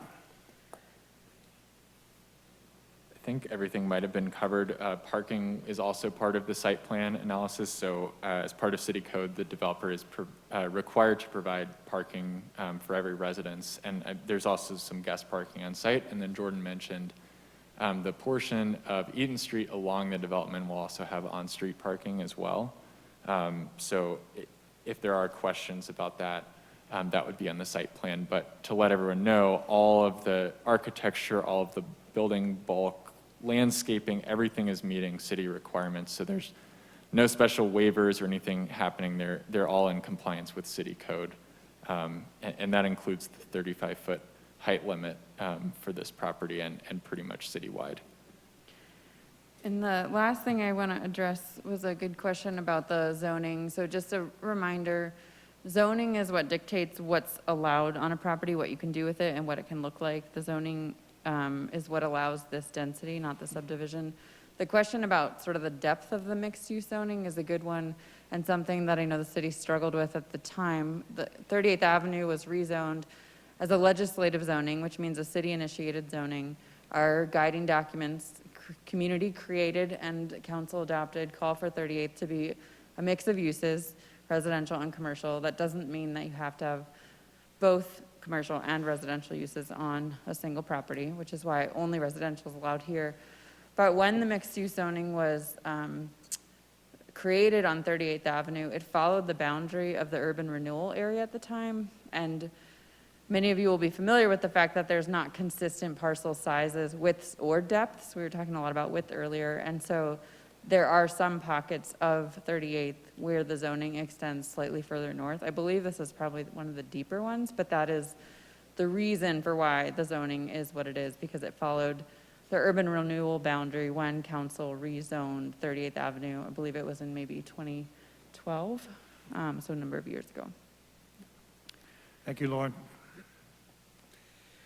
The applicant would like to respond to a few of those questions. Yes, thank you. So just a couple of things are that in terms of privacy, we do anticipate, and this is part of the site plan, but we do anticipate having fencing along those north, opaque fencing along those north and east edges where we are bordering single-family housing. We also do have, a buffer of at least 20 feet on the north side, and then additionally, wherever buildings are, facing single-family, there's an additional step back required by the zoning code that forces those buildings to then come up and then come back, I think at the third floor, if I recall correctly, as well. So there is a progressive step back as well as more generous than required buffers in the site plan. Additionally, we are 27 feet away from the property where the drive aisle is and 40 feet away from the neighboring property on the north edge. So we have tried to include some buffers there, just that was part of our intent. Along the Eaton, we are dedicating 6.5, I believe it's 6.5 feet to the city in order to, and then we will be, performing improvements to put in a sidewalk, to add street parking, to put in some tree lawn area as well, and improve that corner. So in terms of the pedestrian access along Eaton, at least along our property, it's probably the first improvements along there. The road is currently fairly narrow. I think the city standard is an extra 12.5 feet or 13 feet wider than it currently is, which is why we are dedicating 6.5 and then improving along there. So we're sort of the beginning of those improvements. The last thing I would just say is to the one comment that was talking about a neighborhood meeting and 12 units, that may not have been us. I don't think it was us. The property that is to the west was for sale by one seller, and the property on the east, 5725, was for sale by a different seller. I do know that 5785 supported 12 units, and that was being sold and marketed simultaneously, so there may have been other sellers, or other buyers rather, with interest in that property who met with property owners. We did meet with Incarnation Homes at a neighborhood meeting, but we did not meet with the person at the address that was referenced, so that's it. Yeah, before you go, tell us about your plans for additional neighborhood meetings. Well, I think we do, pending the site plan process, I think we do anticipate having some additional neighborhood outreach and understanding some of these concerns and being able to hopefully speak to them and work together to help address them. Great. Thank you. Mr. Chair, there's a few more questions for staff. Okay. Would you like to go over those? Yes. Commissioner Ohm? Yes, thank you. One of those was Does the city maintain Eaton Street? Yes. And then, did the staff determine that a second access was needed for this project, and was it determined that it would be on Eaton Street versus 2 accesses off of 38th? Part of access is dictated also by the fire department, and there's requirements for utilities in alleyways that lead to the units. So I think this kind of was landed upon as the most logical connection. I think Jordan mentioned, you know, the anticipated most traffic will enter and exit off of 38th. This is kind of turned out to be the logical design from a traffic and fire and utility layout standpoint. And what is the minimum distance from Eaton to a driveway for a project like this? I believe it's 25 feet. Is that? And I'm not talking about like, you know, my house driveway. I'm talking about the entrance to that private street, that minimum distance. From a driveway on 38th? From Eaton going west, what is that? There's probably like a minimum distance. Typically 50 feet on local streets. 50 feet, but 38th is a minor arterial, right? Yeah, I mean, are you talking about the second entrance off 38th? That distance between that and Eaton Street? Yeah, to get to the map, like, was it even possible to have 2 accesses off of 38th and still meet the criteria of the minimum horizontal separation between Eaton and that first drive, and then I guess the next drive? Gotcha. entry? Yeah, I mean, that isn't something that we really looked at. They didn't submit a site plan like that. I think that would make it difficult to lay this site out if you were to put in like a horseshoe drive or something. I would have to look at it, but it may be doable, but I think that would really, you know, make the site difficult to make it work. And the fire code has separations for the 2 emergency access point that often would likely preclude that U-shaped design as well. Okay.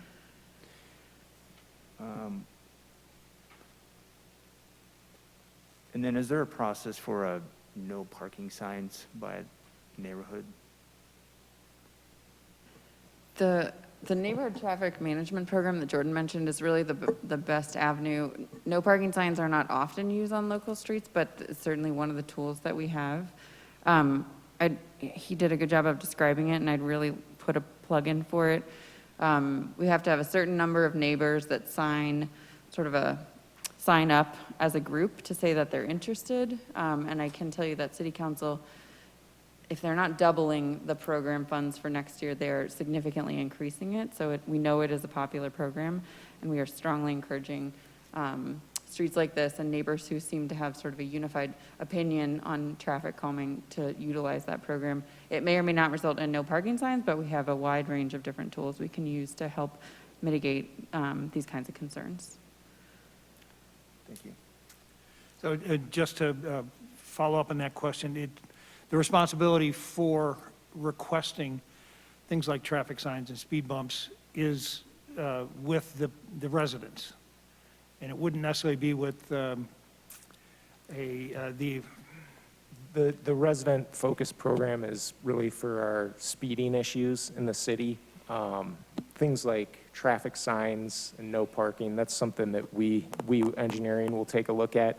Oftentimes it's driven by random complaints we'll receive from residents who have concerns, and we'll go out and investigate and, you know, determine whether or not we need a sign there or a new sign or something like that. But the speeding issues is largely resident driven when they're looking to install traffic calming devices.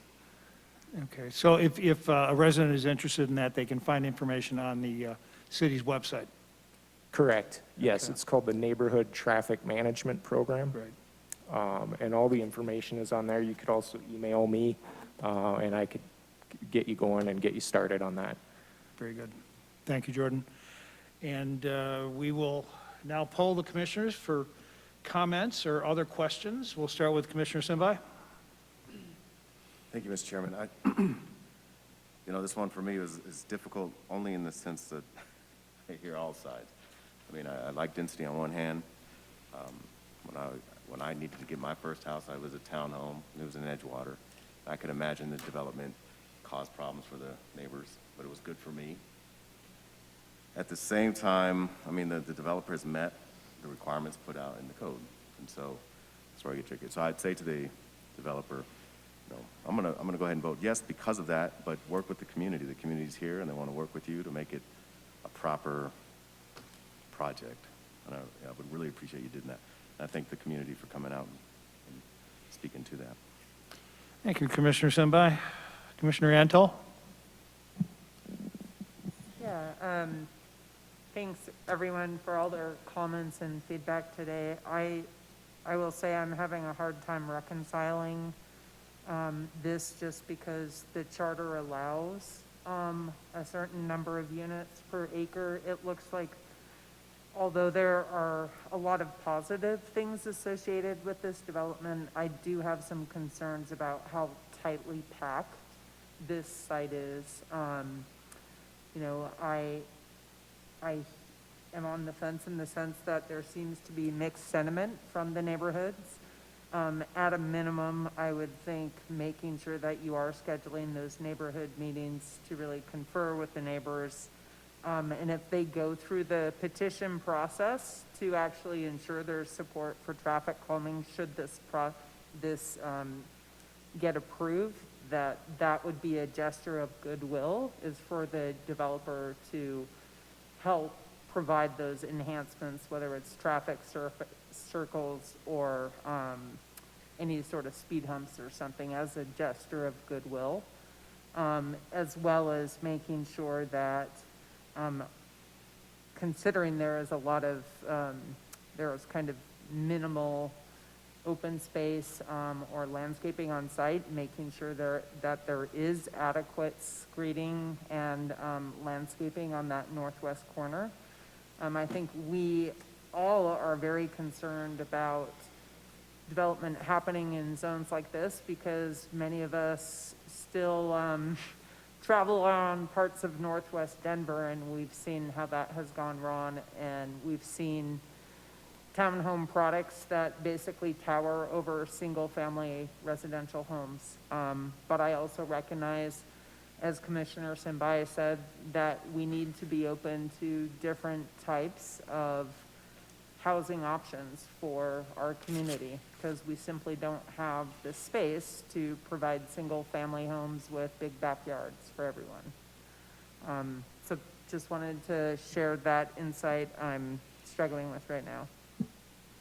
Thank you, Commissioner Antal. Commissioner Ohm? Thank you. I appreciate everybody's comments, and looking at this project, I was here when the city decided to make the majority of that 38th a mixed-use neighborhood. And so that zoning has been around since, I think you mentioned maybe 2013, a long time. The project really doesn't have that many encumbrances, so it's looking at this, the lots are really spread out throughout the entire site. The one question I did have for staff is sometimes I see during presentations this is kind of what we're doing and this is what it could be. And my question is of the other, and I know this is mixed-use neighborhood and we're not changing the zoning, but the charter restricts it to 35-foot height residential. Any single-family home has the right to be a 35-foot height. What is of all the, just off the top of your head, R1, R2, R3, the mixed-use neighborhood, of those zones, which one of those zones could be the closest to that property line as far as setback?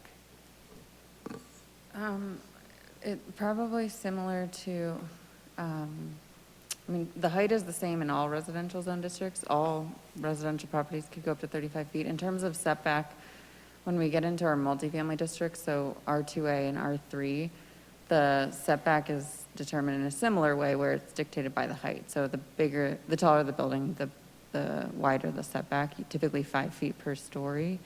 In the mixed-use districts, in addition to that, we added what's called a residential transition requirement. So even with the 2-story buildings, we require a 15-foot setback. So this is actually more restrictive, requires a bigger setback, because we recognized that the mixed-use district is often going to abut lower-density neighborhoods. So to answer your question, it's most similar to our multifamily residential zone districts in terms of setback, but actually more onerous on the north end because of requirements that are baked into the mixed-use code in recognition of the transition that has to occur into the neighborhood. So I guess my question was like, could an R2 be closer than the setback than what this is right now? Yes, yeah. 5 and 10 feet are a typical setback in an R2 neighborhood. Okay. And could still have the 35-foot tall. And you'd still have a 35-foot Yes. tall? Yes. And this one is obviously 20 feet. So when I'm looking at this, I want to look at all the information. I've asked a lot of questions, which I always do, and I really appreciate staff, answering all these questions, and my fellow commissioners asking the questions. The developer has met from what I can see, has met their legal obligations per the code. And I would ask that the developer, keep, working with the neighborhood. I do hope that there is some more conversation with having a possible mid-block crosswalk there. It sounds like there's definitely some consensus with the surrounding residents that would be a plus. And that's my only comment, is that the way I'm going to be voting tonight is going to be looking at this project and how it meets the code, and they followed the rules. Thank you. Thank you, Commissioner Owen. Commissioner Disney. I share a lot of the same concerns that Commissioner Entell has. And what comes to mind is this statement, just because you can doesn't mean you should. Therefore, I'm referring to the density, even though the mixed use allows up to 21 units per acre. And I understand that you're in the game to make money. You're not a nonprofit. But I walked the neighborhood. I walked on Eaton. I walked around the Incarnation development. I found that development, and the way that street is situated is a little bit different. Very quiet, very peaceful.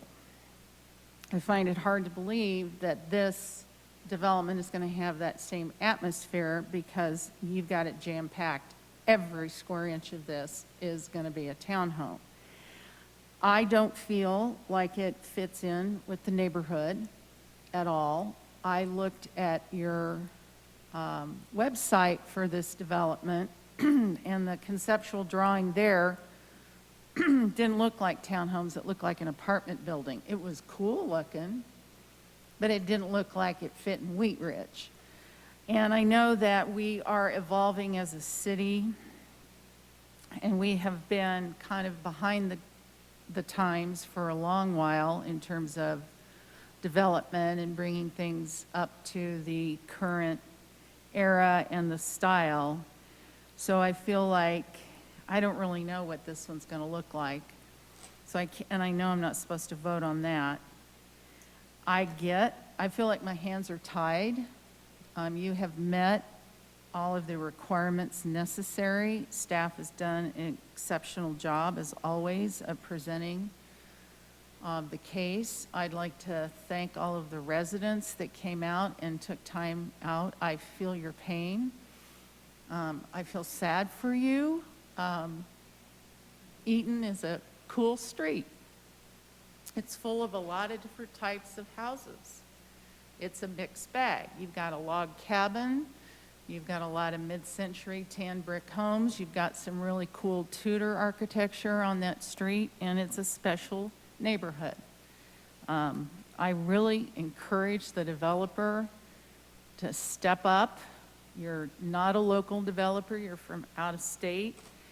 And show us that a developer just doesn't come in and do whatever they want, that they will work with the neighborhood and try to help the people. Wheat Ridge is a special community.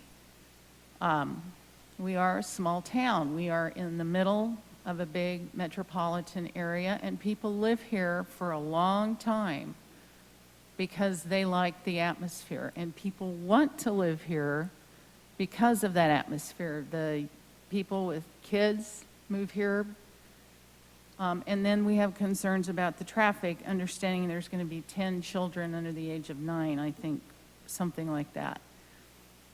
So you're going to get some pushback. I am going to vote for this because I kind of have to, but I'm doing it with grave reservations because I feel like this is way too dense. Once again, just because you can doesn't mean you should. Thank you, Commissioner Disney. Commissioner Leo.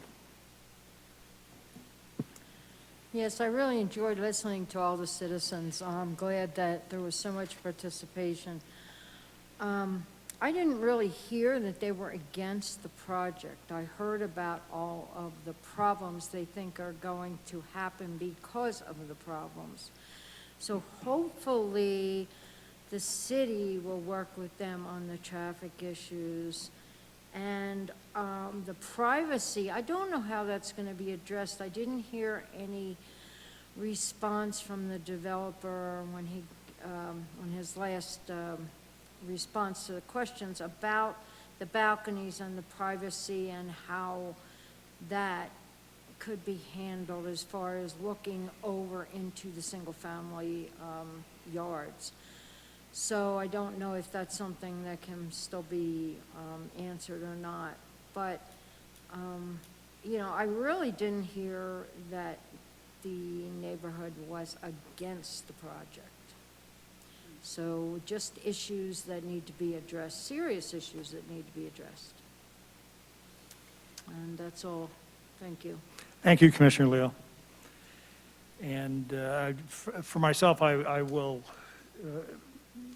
I certainly don't want to echo what other commissioners have said in some of the comments we've heard, but I know that there is concern about, within this part of the city, about development that many people see as too dense. And I would think it's a question that certainly bears some examination. And when we look at the what the code allows in terms of units per acre, it may be something that a question that might be opened. There are obviously have to be some sort of parameters for when a developer looks to invest in a property. They need to know what it is they're getting into. They need to know that when they make the investment that they can get some sort of return on it. But they also, I would hope, believe that the development that they are undertaking adds to the community, and it's not just something that it gets plopped down. I would recommend highly that the developer do their best to get to know the people in the neighborhood, to allow them to get to know you, and to hear their concerns. You will hear concerns about parking, and you will hear concerns about the crosswalk on 38th, and you know, other concerns about many of the things we've heard tonight. And the best way for you to find that out is to sit down with the neighbors and let them throw questions at you, let them throw ideas at you, and then take those ideas and see how, if it's possible to work in the project to produce something that will frankly be better on the other end. I can almost guarantee that. If there are no other comments or questions from the commission, we will move, I'm sorry. It's time for a motion, please. There we go. And I'll ask for a motion from the commission on this item. Can I get a motion? I move to recommend approval of case number WS 2103, a request for approval of a major subdivision on property located at 5725 and 5785 West 38th Avenue, and zoned mixed-use neighborhood for the following reasons. All requirements of the subdivision regulations, Article 4 of the Zoning and Development Code have been met. All agencies can provide services to the property with improvements installed at the developer's expense. With the following conditions: the applicant shall pay the required fees in lieu of Parkland Dedication at time of building permit. The developer shall enter into a subdivision improvement agreement and a lot sale restriction covenant agreement with the city at the time of recordation of the subdivision plat. Second. The motion has been made and seconded. Are there any additional comments? Seeing none, we will call for a vote.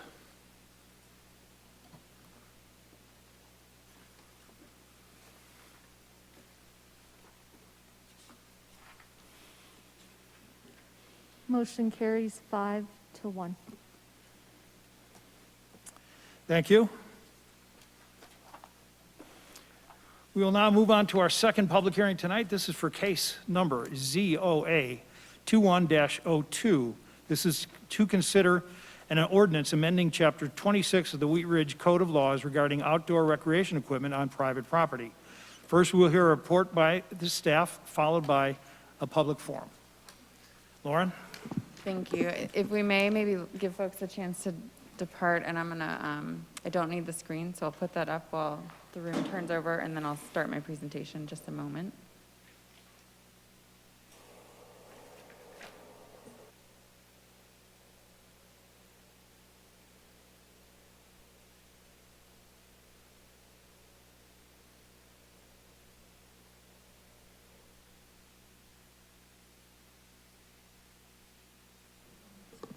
Okay, thank you. So I don't have any slides tonight, but I will just make a few comments about the code amendment that's before you tonight. So we are talking about outdoor recreational equipment on private residential property. The zoning code, as you well know, regulates what you can do on private property and what it can look like. Historically, the zoning code has not talked a lot about play structures or recreational equipment. For example, it doesn't talk about tree houses or lemonade stands or swing sets or any of that. The building code does address it to a lesser degree, so the building code specifically exempts some of those items. And historically, we've said that play equipment is exempted from zoning and building codes if it's not enclosed to the ground, not designed for permanent occupancy, and doesn't have utilities. Historically, pools and hot tubs have been subject to both zoning and building codes if they meet a certain size threshold. Over the years, we've really seen a lot of different trends in recreational equipment. You'll recall when, for example, American Ninja Warrior took off, we saw more obstacle courses being built. So it sort of ebbs and flows what we see. And really the reason that this is before you tonight is twofold. When the pandemic started, you saw the closure of a lot of public recreational facilities, so gyms and skate parks and playgrounds, and a boom in the purchasing of private recreational equipment. So if you were a consumer, you couldn't find a bicycle, you couldn't find a swing set, a trampoline, even a home swimming pool. So that was just sort of the general trend that was happening. Specifically, there is one example in Wheat Ridge where a resident constructed a half pipe. It's quite large. It's over 1,000 square feet in size. And that is the specific instance that brought this topic to council's attention in the last year. So this summer, we have held 2 study sessions with City Council, one on June 7th and another on August 9th. And after lengthy and thoughtful discussion in the June meeting, the council consensus directed my staff to amend the zoning code to regulate recreational equipment on residential properties, to distinguish between temporary and permanent types of equipment, and to try to utilize our accessory structure standards as a guideline, and then also to ensure that the code amortizes some of this really oversized equipment that may not comply. The overarching policy goal, I think, was to allow for just sort of common sense enjoyment of backyards, both by somebody who might have the equipment and a neighbor of those kinds of properties. So the code amendment that you see tonight was presented in draft form to City Council on August 9th at a study session, and it's relatively straightforward where we've landed. We're proposing to augment a few sections of code to achieve Council's policy goals. So we've created a new term and definition for recreational equipment. We've augmented the accessory structure regulations to include a couple provisions. So we are codifying our historic policy related to pools and hot tubs that zoning setback and lot coverage applies.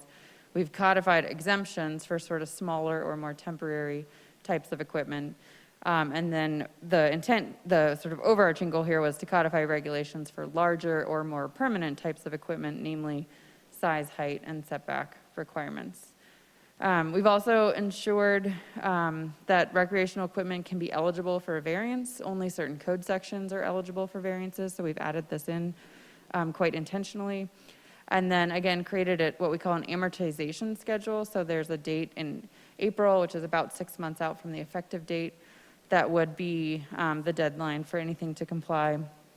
And then lastly, I'll just mention that my sense from our council and certainly from our staff is that nobody wants to be perceived as sort of the fun police. And the reason for this amendment has been initiated because of kind of a perceived egregious example of what you could put in your backyard. So the enforcement approach on this would really be on a complaint basis. That's how our code enforcement officers operate on any topic and how I would expect this to play out moving forward in general. That's all I have in terms of summary comments. I would like to recommend in this case that we take public comment before we go to questions and discussion, if that's all right with you, and then I'd certainly be happy to answer any questions after that. I'll grab the sign-up sheet. Thank you. So in order to switch things around, we will open the public forum. For case number ZOA, on one dash 02, and then C law regarding outdoor recreational equipment on private property.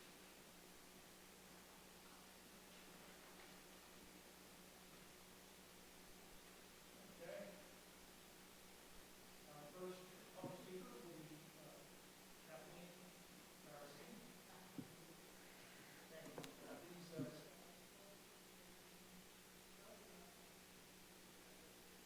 Okay, I'm Kathleen Baccarini, Baccarini. I live at 11065 Linda Vista Drive in Lakewood. I actually own 10745 West 35th Ave in Wheat Ridge, where I did live, but currently it's rented. And my property directly abuts the yard of the structure that has caused us to be here. The property was rented when we moved back into the country, and our tenant was there. They moved out rather dramatically out of the property, and we wondered why. And when I walked to the backyard, I was shocked to see this massive structure over the fence about 5 feet from us. When we presented to council, and we did share a lot of photos and video, the structure is probably, definitely higher than those vents. It's probably, 20 feet, 25 feet high. It's a full half pipe. It takes anywhere from 3 to 5 adults. It makes excessive noise, and it's definitely ruined our peace and quiet, our peace of mind.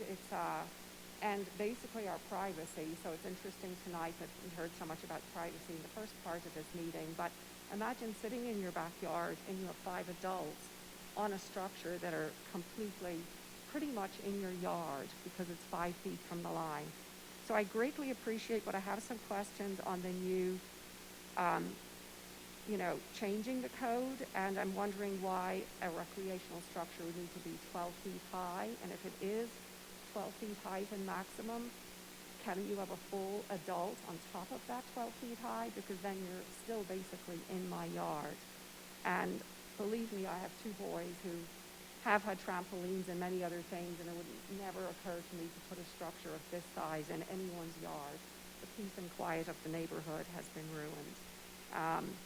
So I think that's my question is, if it's 12 feet high and then there's decks at 12 feet high that people are standing on, I fail to find any play recreational structures that are that high that we need to be in anyone's yard. And I appreciate and don't want to be the fun police. We enjoy our yard, but now we've completely lost our privacy and our use of our yard. So we greatly appreciate you taking the time and taking this into consideration. I have to say, as a realtor as well, even if I wanted to sell the house, I really worry about the value of it. I know probably 80% of the people walking back there seeing this monstrosity would immediately leave. And I don't even know how I would answer their question on what happens to something like that. So that's the other reason that it's very important to us and our family. It's a home we always thought we would renovate and come back to and downsize to. And unfortunately, with something like this in the backyard, we could not live there again. So we appreciate your time. Thank you so much. Next, I understand Amanda Weaver will be representing three of the neighbors that have interest in the case. Ms. Weaver? And while she's coming up here, just a quick comment for the record. I know it's infrequent to have a council member testifying at a planning commission hearing. Given that this is legislative in nature, not quasi-judicial, our city attorney, Mr. Dahl, has confirmed that council rules specifically allow a council member to read comments from a constituent who can't be present. So from a timing standpoint, we can allow up to 3 minutes for each of those statements. Thanks. Thank you. Thank you, Planning Commission, for allowing me to come in tonight. I am reading the statements of actually 5 different people, and I will let you know how many people were involved in the statement. And per several conversations this week with the rest of the city, am I speaking into this loud enough? Okay. These are people that came forward. They did not feel comfortable coming to the meeting and wanted their statements to be read anonymously. So I will not be using names or addresses, but my name is Amanda Weaver. I'm a council person for District 3, Wheat Ridge. My address in Wheat Ridge is 11100 West 38th Avenue in Wheat Ridge. This first statement, and these are all for the current legislation that is before you tonight. This first one is by one person, and the statement is as follows. I'm going to read it exactly as it is. We are concerned neighbors who are directly affected by the skate ramp and its usage. We are concerned for several reasons: privacy, safety, and property values. The first reason is lack of privacy. The ramp extends above fences and above roof line of the marshal's house. It impacts our privacy. We are unable to have peace in our yards. It is difficult to enjoy the solitude and quiet of our own yard as we see and hear adult males falling, yelling, and using the skate ramp for hours at a time. The marshals have never asked if the noise is disruptive. Their activities are different from a backyard barbecue or someone mowing a lawn. The noises from the skate sessions are jarring for an extended period of time and are disruptive to our peaceful environment. Additionally, we do not know when these skate sessions are going to happen, and our own peaceful evenings at home have been interrupted. We've called community services and the Wheat Ridge Police Department to complain about these noise violations. The second reason is safety. The primary users of the skate ramp are adult males who sometimes drive down the street at high speeds. Our street is not a through street, and there are children who live on the street and who may be out playing or riding bicycles, etc. The added traffic puts those children at risk on nights when there are these skate sessions. Furthermore, we have seen Mr. Marshall lose his temper and be aggressive towards women and children. This makes us question the character of who he has invited to join him at his regular skate sessions. It does not feel safe having a rotating mix of strangers looking down into our yard, knowing that what we and our children are doing. The final reason is the concern for depreciating property values. We are concerned that a structure such as this will not attract buyers, as it is not something that someone would want to have right next door, immediately behind them, or a few doors down. Wheat Ridge is a desirable and quiet community, but this does not seem to support that ideal. We chose to live in a community without an HOA, but we also trust that there are ordinances that protect our privacy, safety, property values within the city. We respectfully ask that you address this issue of the skate ramp for these reasons. I'm going to go on to the second statement by another individual who wishes to name anonymous. The statement is as follows. I am one of several concerned neighbors who is directly affected by the skate ramp and its usage. To be clear, this is a large-scale half-pipe, not a small backyard skate ramp. The half-pipe is used primarily by a group of adult males rather than by one person or group of kids. The platform at the top of the half-pipe, which is the space where people stand and wait their turn to skate, is above roof lines, and consequently there's a significant decrease in backyard and front yard privacy, as skaters can look down into many backyards or turn to look at front yards through the street. Those at ground level have little control over how to create a sense of privacy when the half-pipe is in use. I and others do not feel comfortable being in our front or backyards during a skate session for several reasons. The unrelenting noise of the wheels grinding back and forth on wood, the loud vibrations, much like thunder, of adult males falling and skateboards toppling, and the yelling and cheering each other on, sometimes for up to 2 hours in length or longer, and it seems a lack of awareness that this affects other people in our neighborhood. Although I support camaraderie, skating, and socializing, especially during COVID times, I feel having a skate ramp that is much taller than privacy fences for adult use in a backyard setting is out of place. That includes concerns regarding property values if the skate ramp remains as it is. The question some of you may be asking yourselves is, why don't you just talk to him, the property owner, about this and sort it out neighbor to neighbor? Because of my and my neighbors' direct observation of his multiple displays of aggression and intimidating behavior towards adults, primarily women, and children on our street, I feel uncomfortable directly speaking to him about any topic that could create conflict or be misinterpreted, which includes the reverberations on the half-pipe itself. Also, during the construction phase of the half-pipe, there was no courtesy to inform the neighborhood of the scale of what was being constructed or to discuss the possible impacts of such a structure. There have also been multiple attempts to try and engage Wheat Ridge Community Services, zoning, and non-emergency police in the place of direct communication with Mr. Marshall.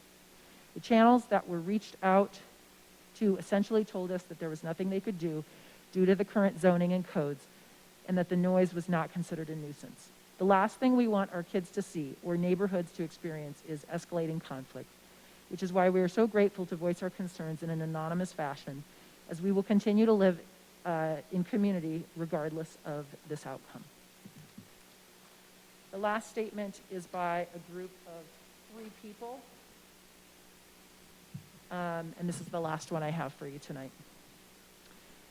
As property owners in Wheat Ridge, we fully support an amendment to Chapter 26 of the Wheat Ridge Code of Laws that would restrict the size and height of outdoor recreational equipment on private property. We live in a neighborhood with a 20-foot tall skate ramp in a homeowner's backyard. The skate ramp is unsightly and protrudes above the privacy fences and roof lines, visible from several houses away. Its sheer size eliminates any expectation of privacy, as the skateboarders can survey people on the street and look directly into people's yards and homes. Several neighbors in the area have swimming pools and backyard amenities, and these strangers can watch and observe those relaxing and recreating in their private outdoor spaces. Numerous times a week, there is a fluctuating group of visiting cars that attend the skateboarding parties at the skate ramp. It has increased the overall traffic and vehicle noise in what is usually a quiet, peaceful neighborhood.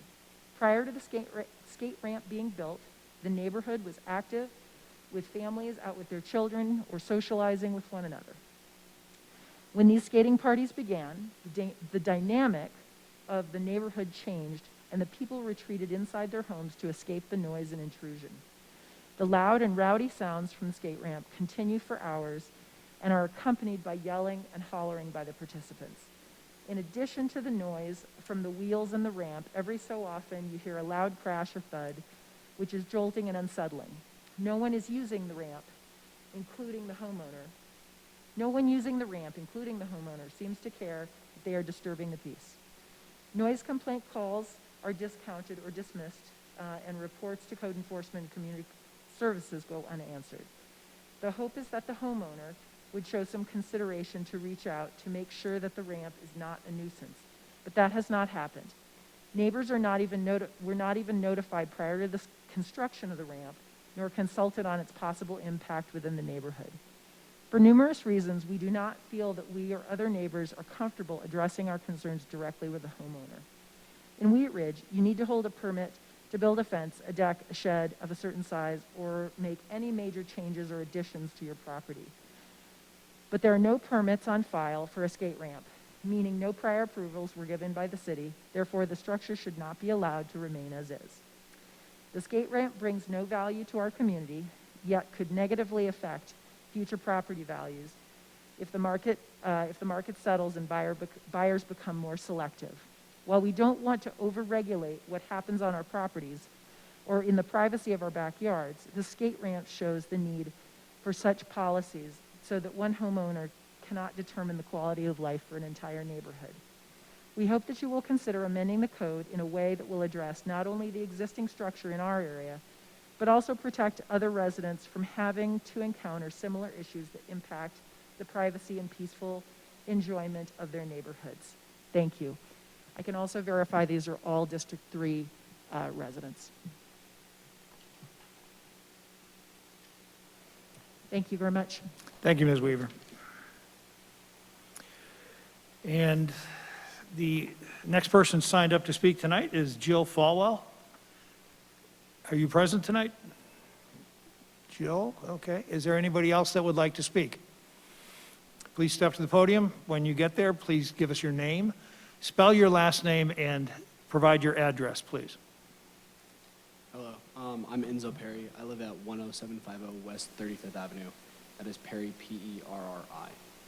What was your Enzo, E-N-Z-O.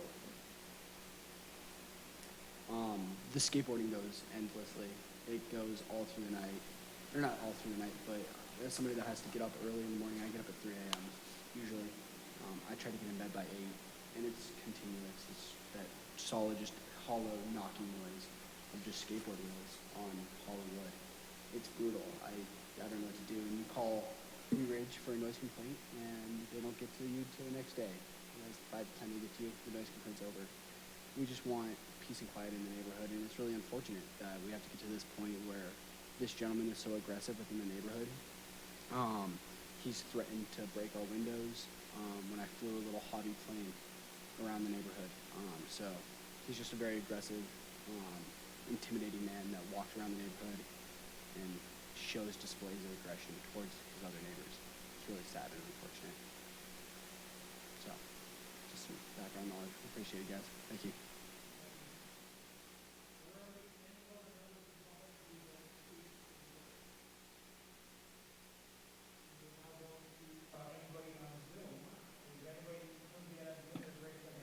Yes, our first person is Peter. You should be able to unmute yourself and go ahead and speak. Yeah, hi, good evening, everybody. Hopefully you can hear me okay. Yes. Great, okay. Thank you for allowing me to speak. My name is Peter Baccarini. I live at 11065 Linda Vista Drive, Lakewood, Colorado. Like Kathleen, I'm married to Kathleen. I used to live at West 35th Ave, 10745, and our property abuts the infamous skate park that you all heard about. I did testify in front of the working committee on June 7th, and basically you can read the notes and see the video and see the photographs of the structure. And just to reiterate what folks have said, the impact on quality of life from rowdy participants on the skateboard, the thundering noises, the crashing, being very high and overlooking the backyard, certainly does impact, you can't really hang around outside the house, and even inside the house is difficult. I know I've been doing the yard there for our tenants for some months, and it's quite something to behold. Anyway, I don't want to sort of hammer that home too much. You've heard a lot about that. And I certainly welcome the proposal to make this, this code amendment, and recognizing that we need fair and reasonable, code. However, I really would question whether or not, hopefully this doesn't derail everything, whether the putting it on, having the guidance being the same as accessory structures, I don't think really solves the problem.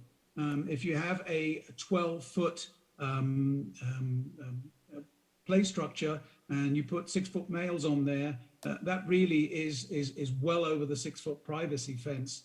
And bear in mind, of course, with accessory structures, nobody is partying on the roof. If you've got a shed, you've got a garage or whatever it might be, it is a roof and it may be in your way, but it is not often a source of entertainment, merriment, music, lights, and a lot of noise. So I don't know if this means that you guys would ever consider going back and rewriting, but essentially, I believe that we should ask ourselves, is 12 feet high too high? Should it not be 6 foot? And should it not have the same setback as the accessory structures, which is, I believe, 10 foot? Whereas in this case, we are advocating a 5-foot setback, which may be okay for a small tree house or some other play structure for real children, but it is not going to provide us the protection and provide the neighbors with the protection they need against these sort of structures. So that's the comments I wanted to make. I appreciate you listening, and thank you for your time and consideration. Thank you, sir. Are there any other persons signed up online to speak? I don't see any other hands raised.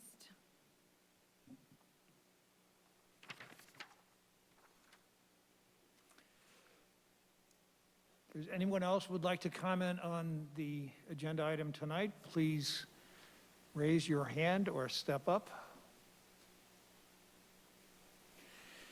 Seeing or hearing none, we will close the public forum.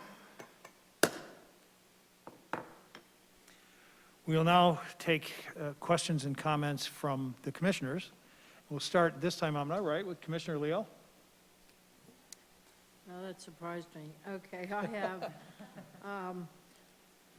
I think that most of the comments have to do with privacy and noise related to the recreational structures, not the structures themselves. And those issues should be dealt with. I mean, it can be very irritating if there's a lot of noise on a regular basis. However, some of the comments I have related actually to the new code is that it only addresses, I understand it only addresses permanent structures, but the pictures that are on here and some of the examples that they talked about, for instance, the children's play structures,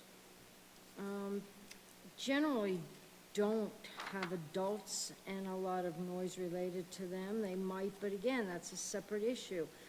My big question is the obstacle course that they talked about in a yard. Now, I guess that could take up an entire yard, but is there a percentage of the yard that would, it says they wouldn't be permitted at all in a residential yard. But is there, I mean, some people have very, very large yards, and it would be a small percentage of their yard. So is there any leeway in allowing them under certain conditions? I know people are building them today, and it's just something that they like to do.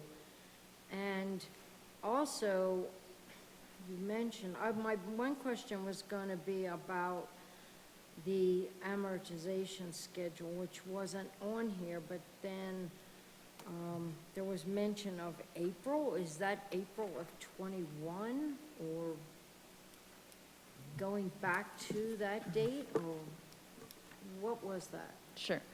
So there are a couple questions in there.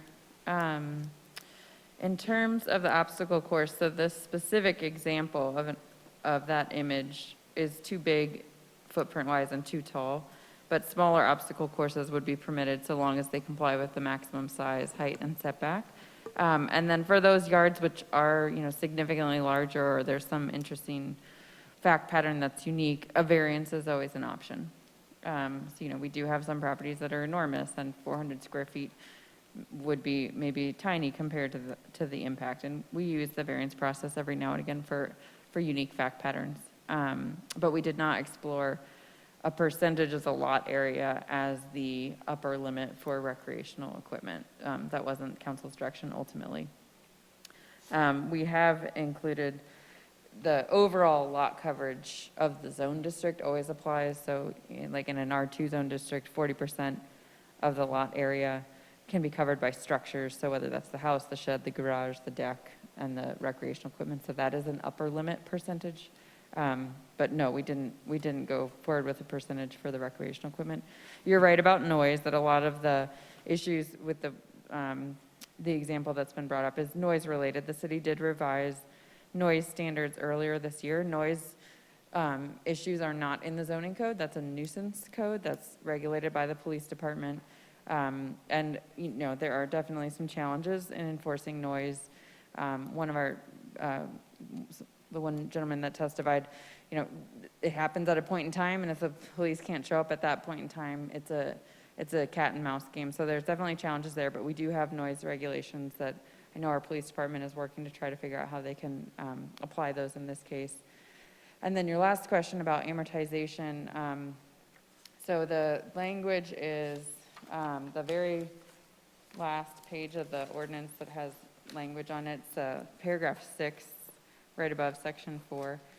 So it reads, all non-conforming recreational equipment existing prior to the effective date of this ordinance shall be brought into conformance with the provisions by mid-April 2022. So what that means is that anything that exists today, if we were to get a complaint after the ordinance goes into effect, we could apply the rules. You're familiar with legally non-conforming is sort of the other avenue we sometimes go down and say anything that existed prior to this date is allowed to continue and remain, and that was not the policy direction in this case. April, we talked at a study session with council. Amortization, the length of time for an amortization typically depends on sort of the investment. So, for example, when we once amortized certain light fixtures or signs, it was like a period of a year. We don't usually try to amortize something that's outside in the middle of winter. So we talked about sort of 4 to 6 months. We know the effective date, if this were to proceed, won't be until, I think it's mid-October. So that's how that date got calculated. So if someone has a structure that they've had for 5 or 6 years, they have to bring that into?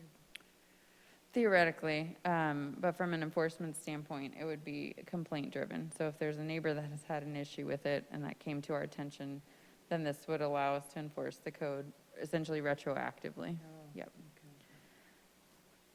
Okay, thank you. Sure. Sorry, I had a lot of questions. Thank you, Commissioner Leal. Commissioner Disney. I just have one question, and it's concerning the maximum height of 12 feet. Mm-hmm. I think somebody else might have asked this question in the comments from citizens. In the case of the situation with the half pipe, and privacy fences can only be 6 feet tall, if they were to bring this half pipe down to 12, I don't know if that makes the half pipe effective anymore and people won't want to use it. Is this sufficient to stop something like that from happening again, or to bring this structure into compliance? So for that specific, we try not to write a code for one specific issue, which is how we landed with the regulations that we have. That specific example exceeds 15 feet in height, it exceeds 1,000 square foot in size. And so it would, if the code were to be approved as it's written, there would have to be some pretty significant modifications. It's almost 3 times larger than what this would allow. So I don't know what that would look like if they were to redesign something smaller. But the 12 feet was specifically proposed because it strikes a balance between our minor and major accessory structures, which are 10 and 15 feet respectively. And then looking at the more typical recreational equipment in a backyard, which is often a play structure, we, in our research of looking at some of the most popular play structures on a variety of websites, 12 feet seemed to be the sort of appropriate number. We brought that to council and asked the same question, and it's hard to pick a right or wrong number, but again, that's where we landed. All right, thank you. Thank you, Commissioner Disney. Commissioner Ohm. Yes. I think I have a couple questions. The one I'll probably talk about is just the setback. I think that's kind of critical. I just want to know, is the height and the setback similar to like that of a structure? Where it is proportional. So, if it's 12 feet, if that's a typical structure height, and I understand, we might be looking at this document and saying, well, that's kind of what a playground is, how close could that be to a typical, you said 400 square feet, so that's kind of an accessory, but if it was a house, how far would that have to be? Like maybe 10 feet? So our setbacks vary. So in our smallest single-family zone district, most of East Wheat Ridge, the setback is only 5 feet for a house or a shed or a garage. Okay. So setbacks in residential properties range from 5 to 15 feet. Some zone districts allow a home to be 5 feet away. Yeah. And looking at your attachment number 1, I mean, it shows a playground, and then it's got a little area where there's a kid standing above there. Obviously, that kid's head could be at least as tall as the roof, and it says, this would be permitted by the proposed regulation if it meets setbacks. Thinking about there's a couple ideas too that, I had considered putting in some type of play structure when my kids were little, and I have a small backyard, and I just decided, it's going to be a little too tall. By the time the kids are there, it's probably going to be annoying the neighbors, and so I didn't do it. But I totally understand these citizens' complaints. I would be concerned about if that person's structure was that tall, who's liable if that person falls off and lands on my property? Is it that homeowner's issue? And so, reducing that height and pushing it away from the property line I would definitely be in favor of. I don't think I have any issues necessarily with the way this is coded, but the other question I had was not related to the other question I had was or comment was there did seem to be some uncomfortableness with people standing above the fence, but the truth is that I don't think there's anything in the code that says, you can obviously go a 35-foot maximum height for a home, and let's just say that home is only a single story, like mine is. You could probably still have some type of balcony on that house, and you're going to be well above that 12 feet staring out at your neighbor's property, correct? Yes. And so I don't know, I know that some people weren't quite happy with the 12 feet, but I think you could still run that same situation if it was a house and a balcony. It could be even taller, to be honest. It could be at that second story and 20 plus feet, and you could have a balcony with those people staring into your backyard. But and then as far as the noise issue, I was just thinking that why wouldn't it be possible as far as noise goes, why wouldn't it be possible for the city to install some type of, noise meter? When we have, I would assume there's got to be technology. I mean, for years, we've been using, a type of metering for the roads. Why can't there be some type of noise box that the code enforcement can install at these people's houses that would be, they could leave, over a set amount of time to deal with the noise issue?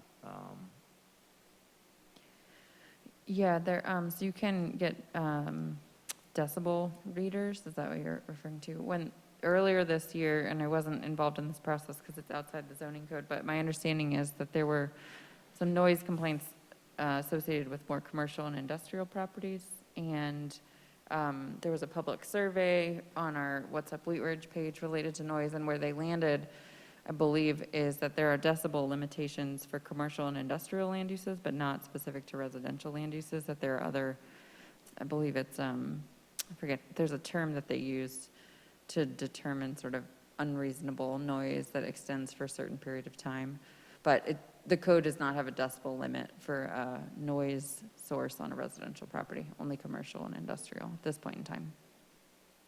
Okay. And one thing I did want to ask you, is there anything in this code that talks about the recreational equipment being located in the backyard or front yard? It's not precluded from the front yard, but it has to meet the front yard setback. Okay. So if the house, So what's the front, say I have a single-family R2 home, what would my front yard setback be for putting in a 24-inch, less than 5-gallon temporary pool? so for like a kiddie pool, that doesn't apply. So the zoning setbacks No, don't apply to those exempted types of pools. 24-inch height, less than 5,000 gallon. Is that your specs are, Well, that's what you had in the code. It talked about the ones that are in the building code, not? not requiring a permit. It said Right, it's so when less it's- than 24 inches in depth. Yep. So So those types of pools that don't require a permit are also exempted from zoning code. So like essentially a kiddie pool is what that is. my concern is putting a pool that was, 4,000 gallons and 23 inches height in my backyard is what would be called an attractive nuisance, and a potential liability for that homeowner and that kid that sees the pool, wants to go swimming. That has concern for me. I really wish that when it comes to something like that really should be in the backyard, and preferably like a fenced backyard. I think, I just feel like 24, less than 24 inches, so to say 23 inches and, 4,000 gallons, I think there's a good possibility a kid could drown in that, and especially if it's sitting in the front yard. Right. And my front yard is, honestly, it's much, much larger than my backyard. And so, not to say that I would put it in the front, but it would be an option. And so I just want to know if the city's considered maybe changing that specific language as far as a pool. Yeah, we haven't considered that. I mean, there is actually a whole separate, the International Building Code has a whole book specific to pools and hot tubs and spas. So those exemptions are taken straight from the IBC. So we haven't considered doing a local amendment to that. Both the fencing requirements Yeah. or the permit requirements or the setback requirements. Has there been any discussion with, I don't know who would be, whoever the industry standard is for pools or playgrounds, or some type of childcare facility of, what do you think about this code? Would this be a liability or not? No, we haven't done that kind of outreach. Okay. I have no further questions. Thank you, Commissioner Ohm. Commissioner Antle? Okay. Commissioner Simbai? Okay, so just a couple of questions. One, on the attachment, which is showing the code, I'm looking at section 3, number 5. It looks like just the community development director has sort of the power in this scenario to determine if it's permanent or not, which, checks all the other boxes. And so it doesn't seem like I just keep hearing that. Just wait. We can shut the door, but it might get even more Yeah, I warm know. than it already is. I'll just wait, I'll just wait. Okay. So it doesn't seem like they call for a code violation. It seems like they would call this person to, because that sort of would set the, you know what I mean? It's like, is it the community development directors has the power in this scenario? Yeah, so the purpose of that paragraph is to say that somebody needs to decide if a piece of equipment is temporary and therefore exempt from the rules, or is permanent and therefore subject to the rules. And, I mean, the community development director has all of the interpretation authority for all of Chapter 26, but when we have to specifically identify a decision point, we always make sure we know who that individual is. So if you were to propose something that we hadn't conceived of before, we need to figure out if the size, setback, and height requirements apply. Our department, specifically our director, would make that determination. If you did not agree with that determination, the Board of Adjustment has all authority to hear appeals of any interpretation of the code. So there's an appeal right that's not specifically identified here, but that exists in another chapter or section in 26. Okay, so let me make sure I understand. If I want to build something, I should call the community director. But what if I don't? I think I'm reading this, I think I've met the code for temporary. My neighbor comes in and says, I don't think that's temporary. That person Yep. calls the community director? Yeah, they call our department, and our planners of the day answer the phone. We make it, we consult with our division and the director to make a decision. It happens quite frequently that people put up sheds and, don't check if sheds is a great example. So under 120 square feet, it's not required to have a permit, but it's still required to meet setback. So some people do their homework and some people don't. And so sometimes things have to get fixed afterwards to comply with the code if it would have applied. But yes, that would be the procedure that we'll recommend. We'll make a handout in this case and say, FYI, here are the rules that would apply if you were doing recreational equipment. We strongly encourage that you contact us first so we can help you understand if it's a temporary or permanent, if rules apply or not. For those who don't do that homework, then there's the chance that there'd have to be some modifications later. That makes sense. Okay, quickly about the variance process. Somebody asked for a variance. Does that come to Planning Commission? No. City Council, or just staff handles those? So the way that the variance provisions are written, there are some types of variances that are eligible for staff review. We call it an administrative variance, and there's a 50% rule. So if you're asking for something to exceed the standard by 50% or less, so in this case, if somebody wanted to go up to, say, 600 square feet, or between 400 and 600 square feet, it would be eligible for administrative review. They'd submit a complete application.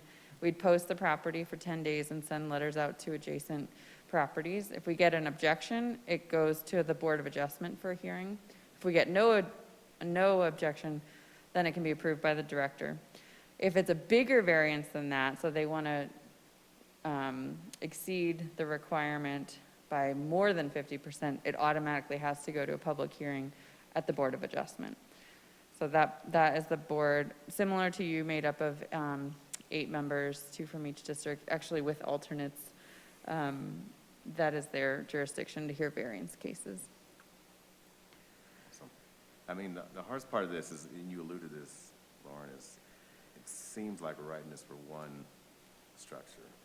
I mean, it's good policy in general, but it feels uncomfortable because it's just one. Like, I wish we could figure out a solution for this one thing outside of this.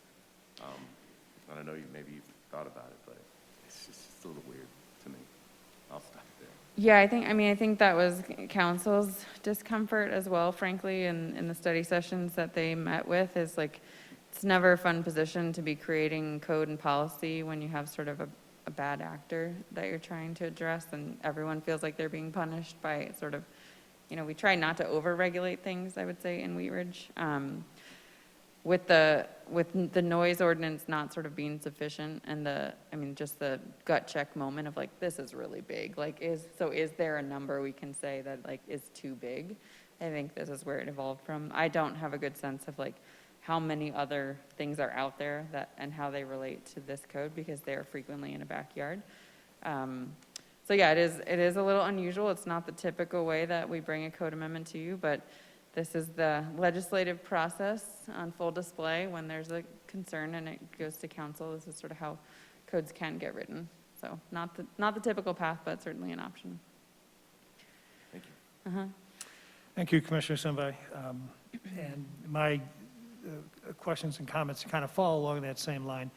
We're talking about instituting a permitting process for residents that want to add a permanent structure on their property. This would be similar to a shed that exceeds the limits, that sort of thing. Help me understand the actual process that they would go through to apply for and then to get that permit. Yeah. What steps are taken? It's a unique one. It's actually more similar to how residential fences are installed. Building permits are not required because we're not amending the building code in terms of what is required to get a permit. And residential fences don't require building permits, but still have height and setback requirements. So this is a set of rules that applies, which is why we'll do some education and some handouts. We do occasionally get questions about whether folks need a permit or if rules apply for these kinds of things, but a building permit will not be required because the building code is not being amended, just the zoning code. So what do you call the instrument they're applying for? There's nothing that they're applying for. So same as like if you called in and said, I want to install a fence, I'd say, okay, that's great. You can have it on your property line. It can be up to 6 feet in this area, up to 4 feet in this area, a little lower if you have a site distance issue. But there's no permit. It's just rules. So if somebody wants to put a structure, a permanent structure in their yard Mm-hmm. that would exceed this, they would be told they would not be allowed to.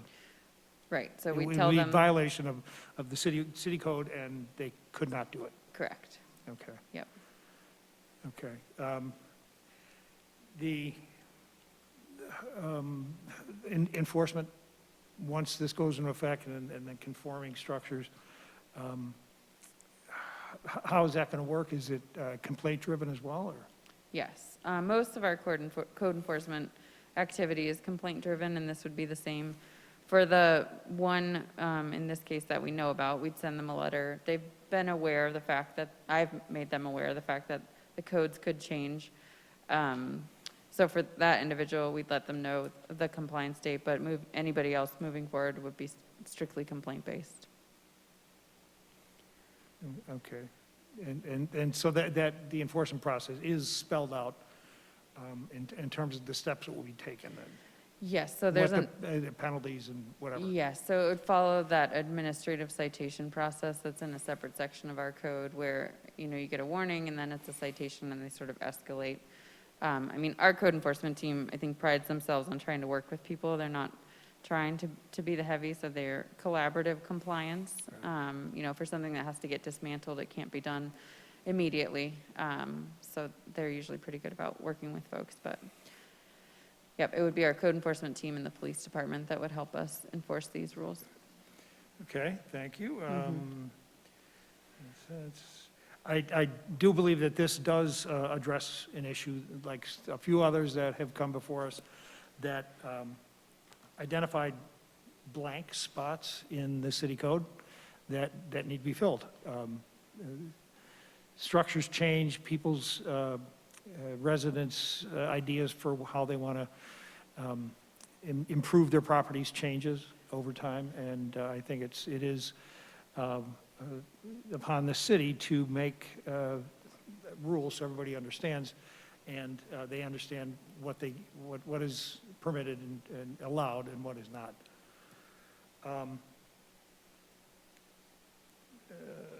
Okay, I believe that's it. Again, this is a good example of the city going through the steps that are needed to fill in those blank spots for parts of the city code that don't exist. Yeah, it's a good comment, and if I may just add one other thing. The challenge with enforcement when there is grayness in the code is that, when you get a citation, you have to list a specific code section that is being violated, and we don't have that right now. And then if it gets to the point where it has to go to municipal court, it has to sort of withstand the scrutiny of the prosecutor. And when you don't have code language that is fairly direct or concise or black and white, it makes it impossible for our enforcement team to do that. So that is, there are probably lots of sort of grayness areas in the code, but ultimately, if you want a code that you can enforce, we really would need something like what's proposed in this ordinance. So it's spelled out so everybody can understand it. Correct. Yeah. After our decision tonight, what happens to this ordinance? Thank you for asking that. I forgot to mention it when I was introducing the topic. So this ordinance is scheduled to go to City Council. All ordinances have a first reading, which is, officially sets the public hearing date.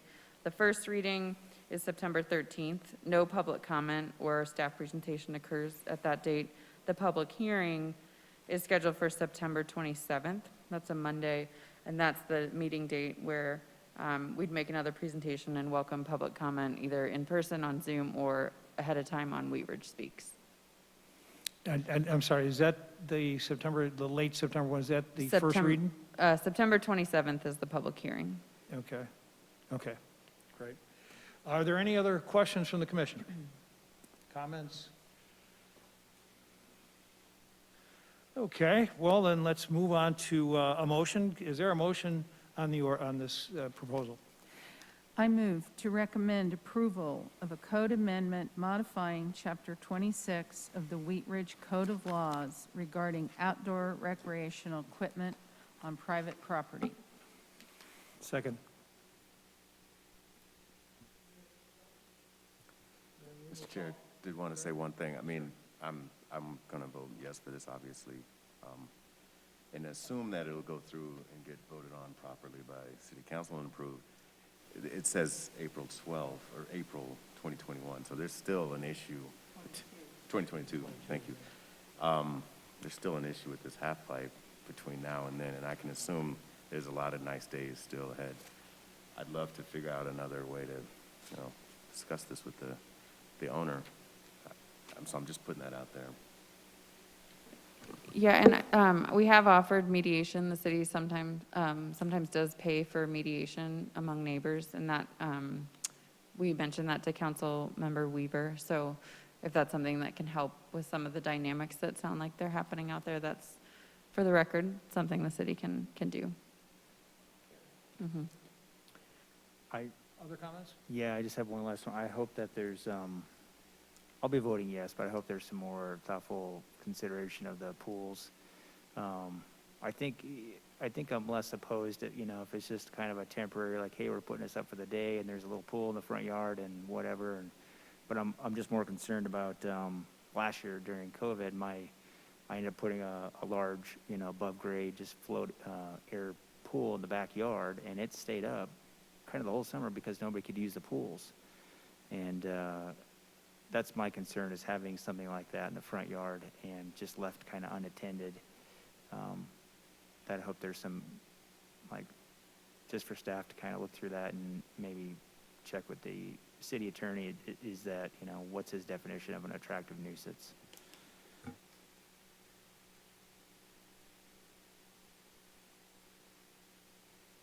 If there are no other comments, we will call for a vote.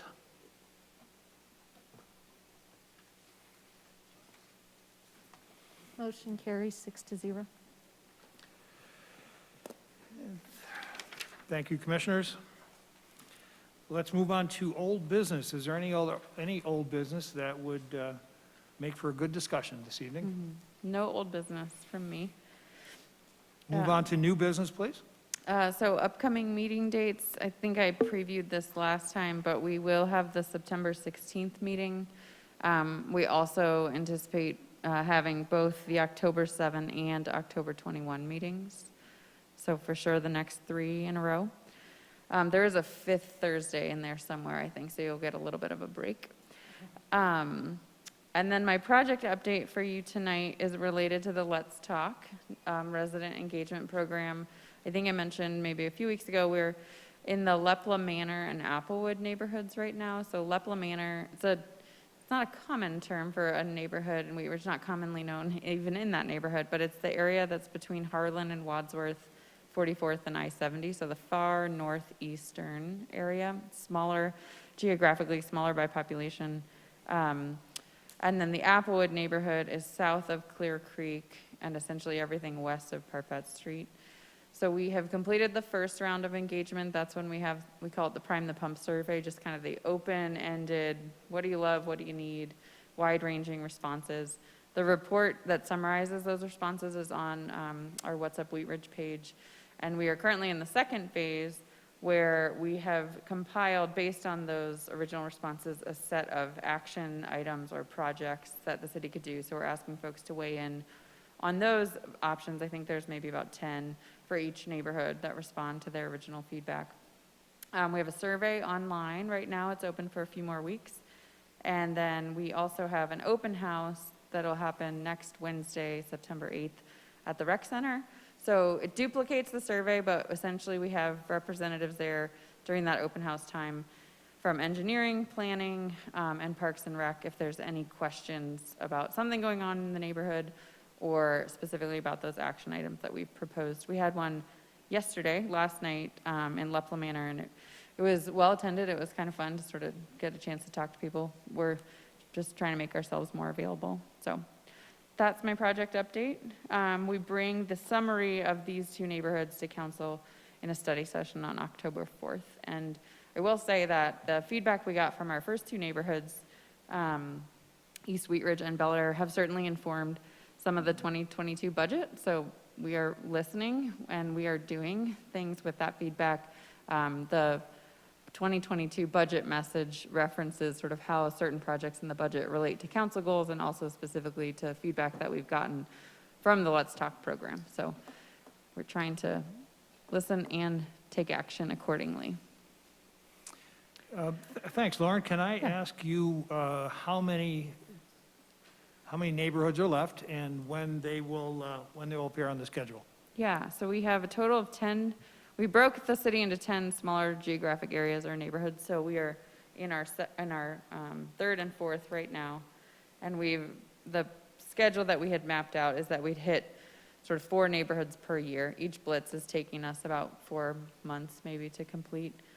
And so we expect to be, I'm not sure if they've announced the next 2 neighborhoods yet, but we will certainly do that by early October, either at that study session or earlier. So in the next month or so. Very good. And I heard you mention the next public meeting of these 2 groups will be at the rec center in a week. Yes. On the Are 8th. both of the neighborhoods meeting at the same time? Yeah, so it's an open Okay. house format, and what we did is have, the meeting yesterday was at a church in Lepla Manor, and the meeting next week is at the rec center, but people from either neighborhood are welcome to come. The whole intent is just to have staff available to answer questions, but there's not a presentation specific to one neighborhood or the other. Very good. Yeah. Thank you. Yeah. Any other questions or comments tonight? Yes, Mr. Commissioner Simbai. Just one question. Is there something happening at Lucky's, Lauren? I don't know the answer to that yet. I think somebody should ask that every meeting. I know. Now I forget timing-wise, but the Edison, the apartment building there, did officially get their certificate of occupancy, so you may see more activity. Their parking structure is hidden from view, but people do live there now, so that is a plus. But no new info on Lucky's yet. What about Gold's Marketplace? Did Trader Joe's sign the contract yet? Oh, I don't know, I didn't know that they were looking there. I don't know any of the tenants in Gold's. Oh, I see. She's just throwing it out there to see. I know, trying to get a hook. I email Trader Joe's, every other week. Okay. They do have a form you can fill out, yeah. I've recommended that to people. I meant an anchor tenant, I didn't mean. Well, I know my wife would love, she'd probably be there every day of the week. Yeah. Okay, any other questions or comments from the commission? We will see you all in a couple of weeks. Is there a motion to adjourn? Is there a second? Second. Let's call for a vote. Motion approved. Thank you, everybody. We'll see you in 2 weeks. Yeah.